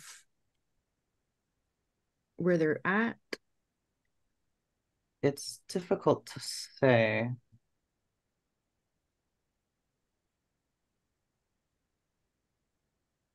I don't trust this individual. No. I'd like some information on where he's been. There are computer terminals in the bullpen as well, which you could look up records on. Oh, sure. Yeah. If I can pull up records on who this guy is, that would be great. Yeah, so you'd take a moment to step out, perhaps, and I would like you to do me a wits comtech, please. Mason will not be staying to watch. Mason is going to be following Chaplin. Okay, fair enough. So then as you sort of leave, you say, "Look, could you get me something? I just really, it's just I'm not. The stomach is not right. Something I don't know what I've eaten. Can I get some water?" You just hear from the interrogation. I do have one success. Okay, one success. All right.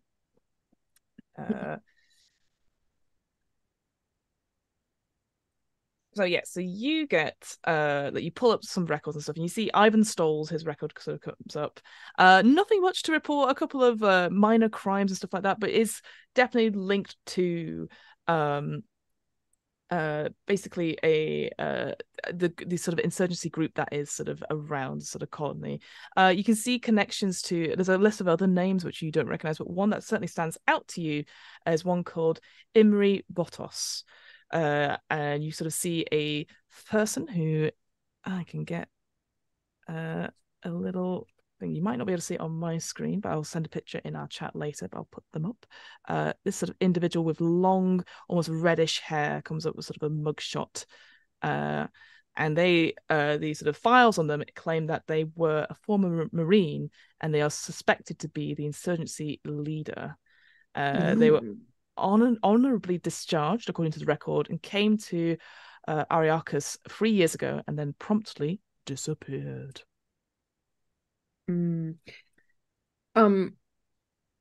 myself busy while Chaplin is doing what they need to do, can I see like a place to get water so that when we go back we can go in and be the people bringing water to this person? Yes. Ooh. I see what you're doing. Yes, you can see. There's no. This is why I bring you around. Yeah. Yeah. Weirdly, you think with a bullpen you'd have a kitchenette somewhere. Not on Um, this map. However, there is a restroom. Okay. So you All go right. in and you use dirty tap water Hell from the yeah. bathroom. You know, Yeah. it takes a little while to get going, and then it sort of comes out. It's clean enough, but yeah, you're He able to didn't get a glass of specify drink. what quality of water. He just Yeah. wanted water. Definitely. Fiji only. Yeah. Still all sparkling, all bathroom water. Never sparkling. I will pass it to Chaplin though, because I know Chaplin seems itching to go in and question this person. So I will give you the water to take into the person, but will be, back up for you. All right. I suppose I'll just head right in. Oh, okay. Or knock, maybe. Yeah. Maybe knock. Maybe I'll Is knock. Mason going back into the viewing room then Yes, yeah. Provided it feels like we're close enough. I don't want to put too much distance between us, but I don't want to be a very visible marine presence behind Chaplin in case that affects the vibe. So I will go and view. Yeah. Yeah, no, that totally makes sense. So yeah, there's a small, and Mike goes, "Yeah, Hames, what is it?" And you enter, goes, "Who the fuck are you?"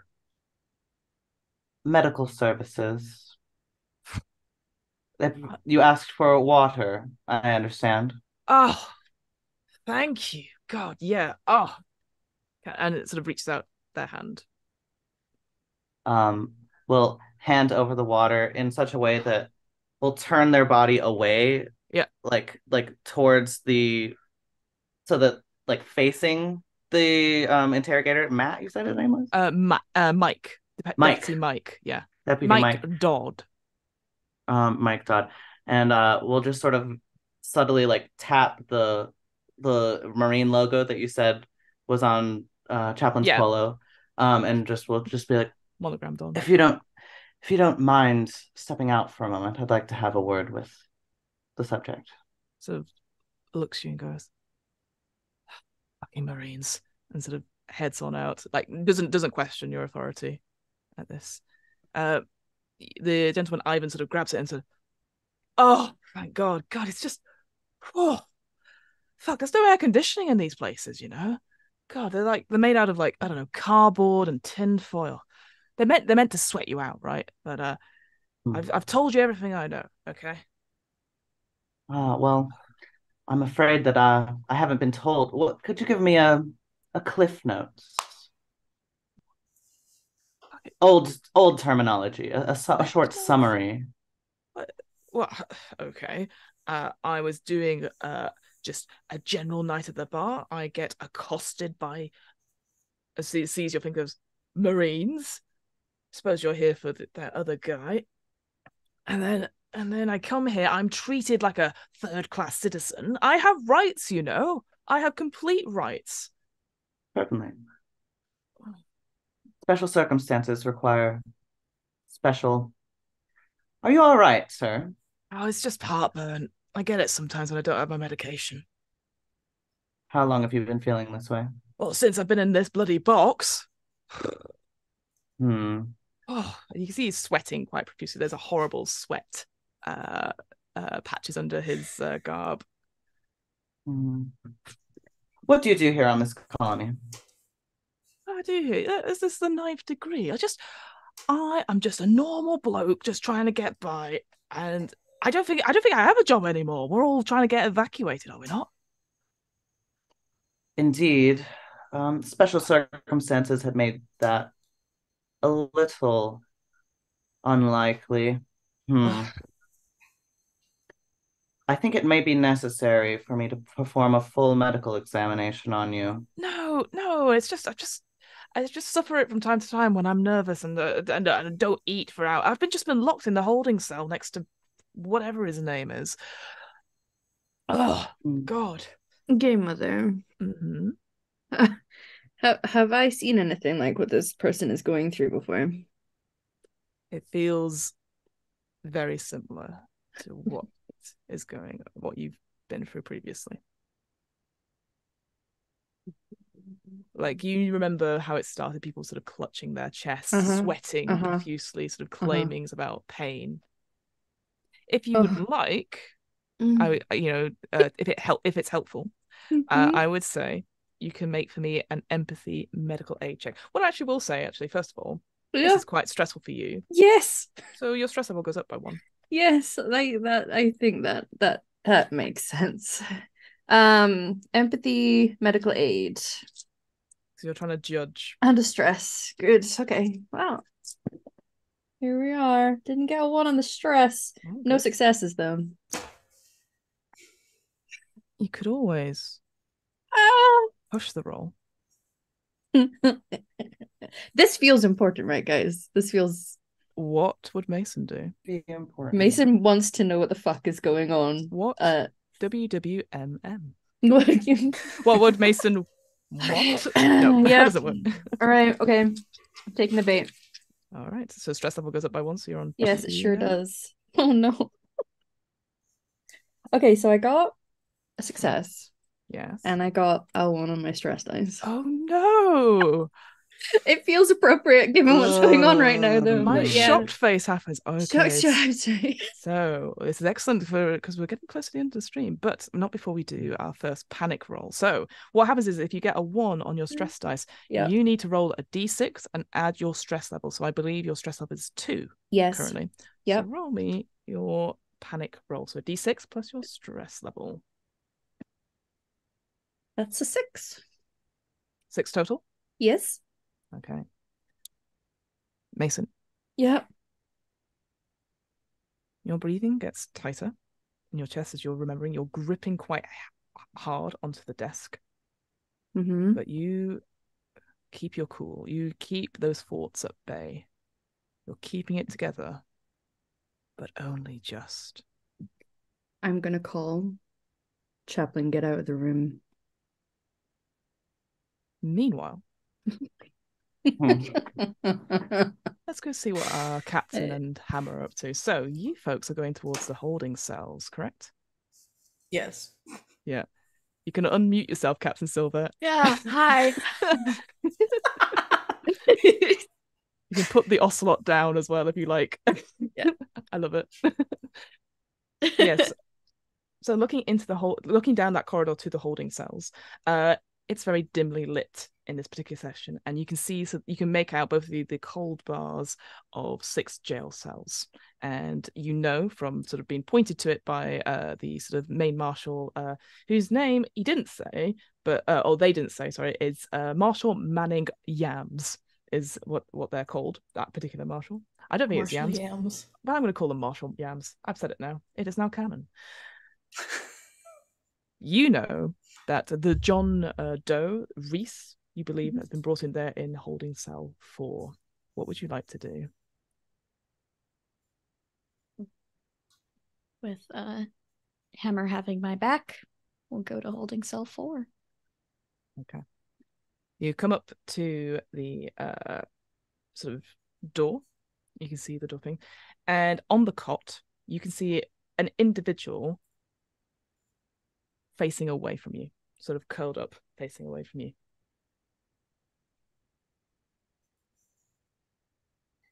Reese. No response.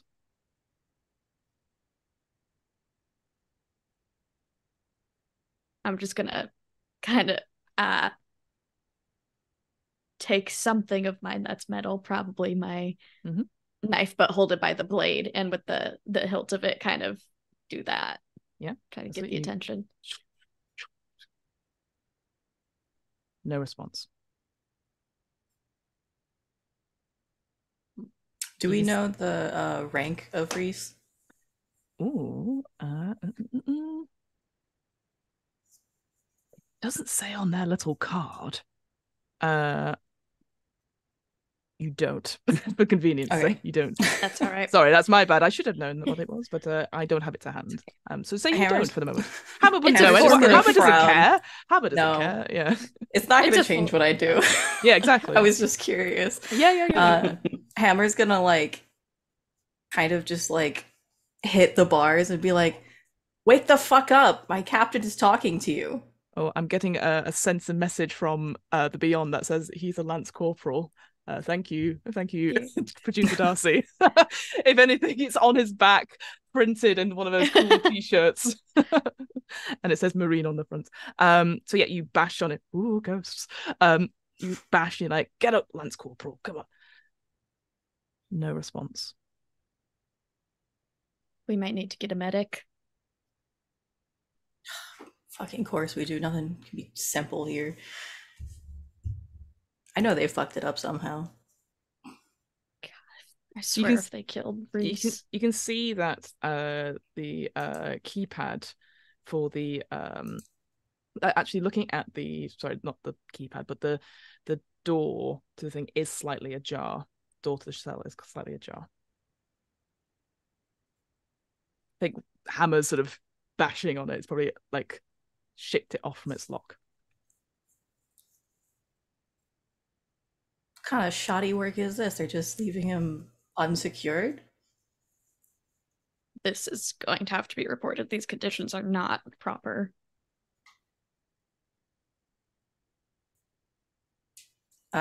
If Silva doesn't move immediately, Hammer is gonna go ahead and open the cell door and approach the Lance Corporal to shake him awake.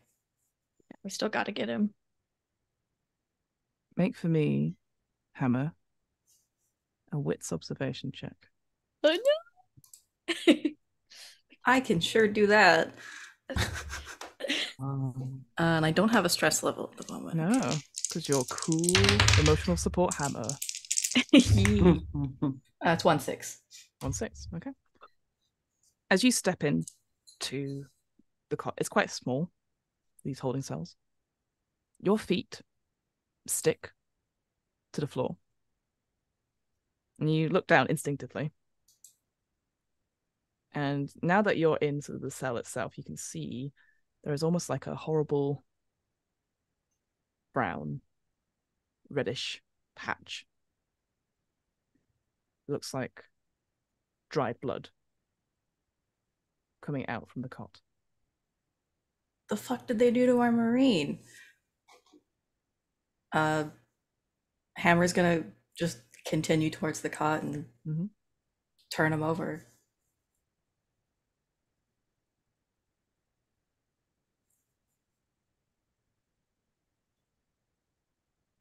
As you turn Reese over, Hammer,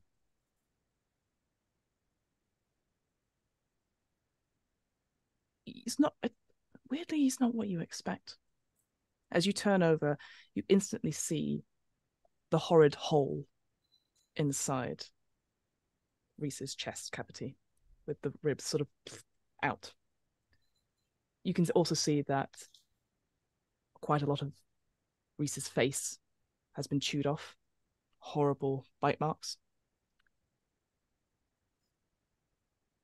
Most of the fingers have also been gone off. You can see whatever remains of Reese is dead. Completely. Something exploded out of him. Fucking hell. Captain Silver.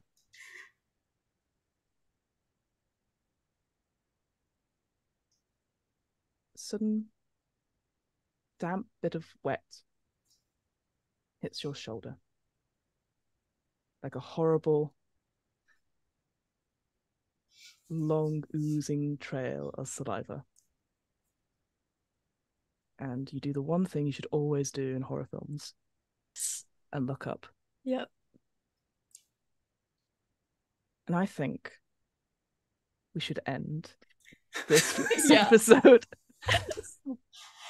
on that sort of cliffhanger of the first episode of Alien Destroyer of Worlds. Well done, team. Oh my god. So well done. Oh man. Uh-oh. We split the party and there's something horrible. Oh man. Shock face.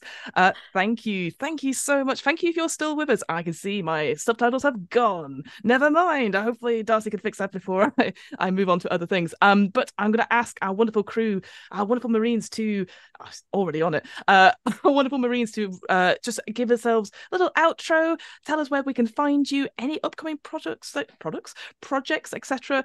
that are coming out for you. And yeah, just take it away. away in the same order. So I'm going to hand it over to our wonderful captain, who's got a bit of a slobbery shoulder just now. Abigail, please take it away. Hi, I'm Abigail the Nerd with 2 B's. That's how you spell my name. On all socials. If you can't find me there, that means I'm not on it. And I just, I post TTRPG content and hang out with World Tree Quests on Wednesdays typically, but we're taking a little break for Gen Con. So check out my link tree. That's where you can find me on all my stuff. So Brilliant. Thank you. Heading on over to our wonderful Hammer, emotional support Hammer. Emotional support Hammer here. Hi, I am Jill, also known as Ghosty JK on a lot of social media. Upcoming projects. I will be in a Saga's playtest this Sunday. Will be a one-shot, a cyberpunk thriller one-shot that we're doing for a new system on Okayest DM, I believe, is the Twitch channel. Yeah, that's what I've got going on right now. Hey, cool. And we'll see you back here next week. Oh, not next week, because we've got a Dark Week. I remember that now. But yes. Oh, yeah. Let's go to Mason, please. Yeah, it's me. Hi, I'm Emma, Hamley on the internet, playing a very triggered Mason. You can find me here tomorrow night for the finale of Ballad of Conjurers. That is very exciting. And also on Valdriant's Twitch channel, I will be playing in a game and running a game, playing Candela Obscura and then running a Mass Effect game. So it's a good night. So that's first weekend of September, raising money for Extra Life. And normally you can find me there running Dragon Age as well, but we are also on a bit of a stream break, so you'll see me here next time we're not down for Dark Week. Sounds good. And Chaplain.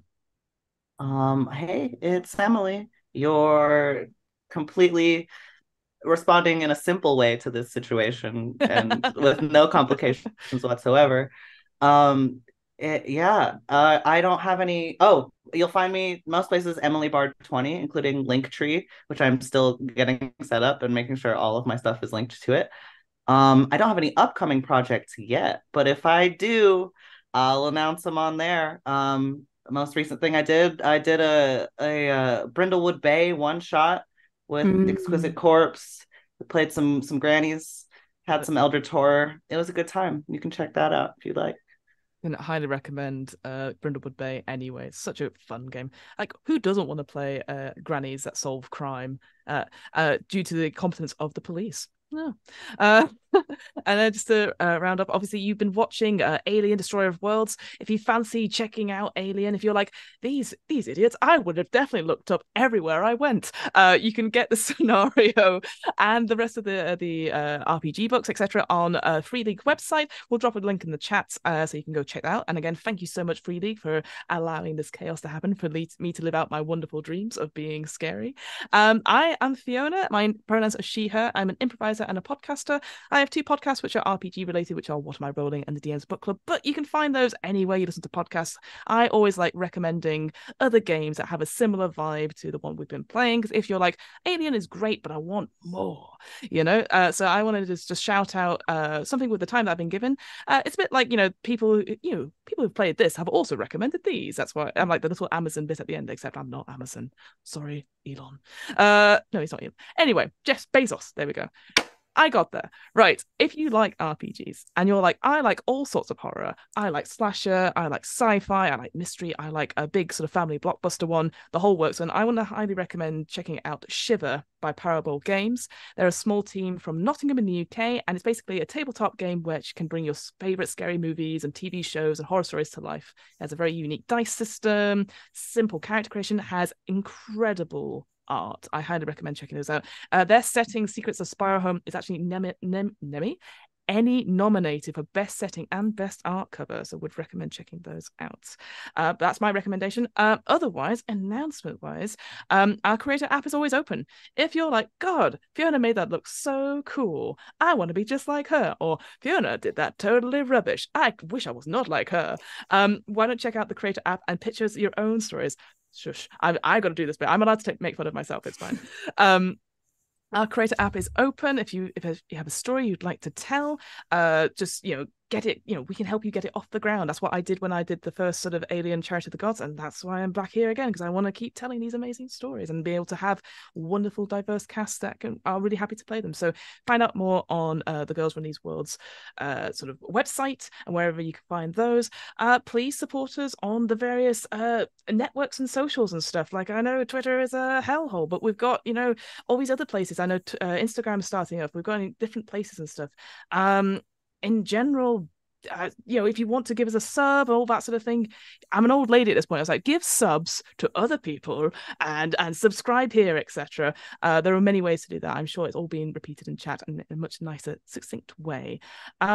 That's all I have. I've not had anything else from producer Darcy. I don't know if there's a raid happening, producer Darcy, or anything like that. No raids for you folks. I understand what a raid is now. I didn't last series, which was very embarrassing. So there you go. But with all that out of the way, folks, thank you so much for spending your Thursday evening with us. We're not here next week because Girls Run These Worlds is going dark. We're having a wonderful time off, but then we'll be back the week after, same time, same place, same Twitch channel. So please hang around for that. I'm sure we'll be promoting it, and this will be on the VODs as well. So all the good stuff. Now we're all going to wave awkwardly at the camera and say goodnight, and we'll see you next time. Yeah, face hugger style.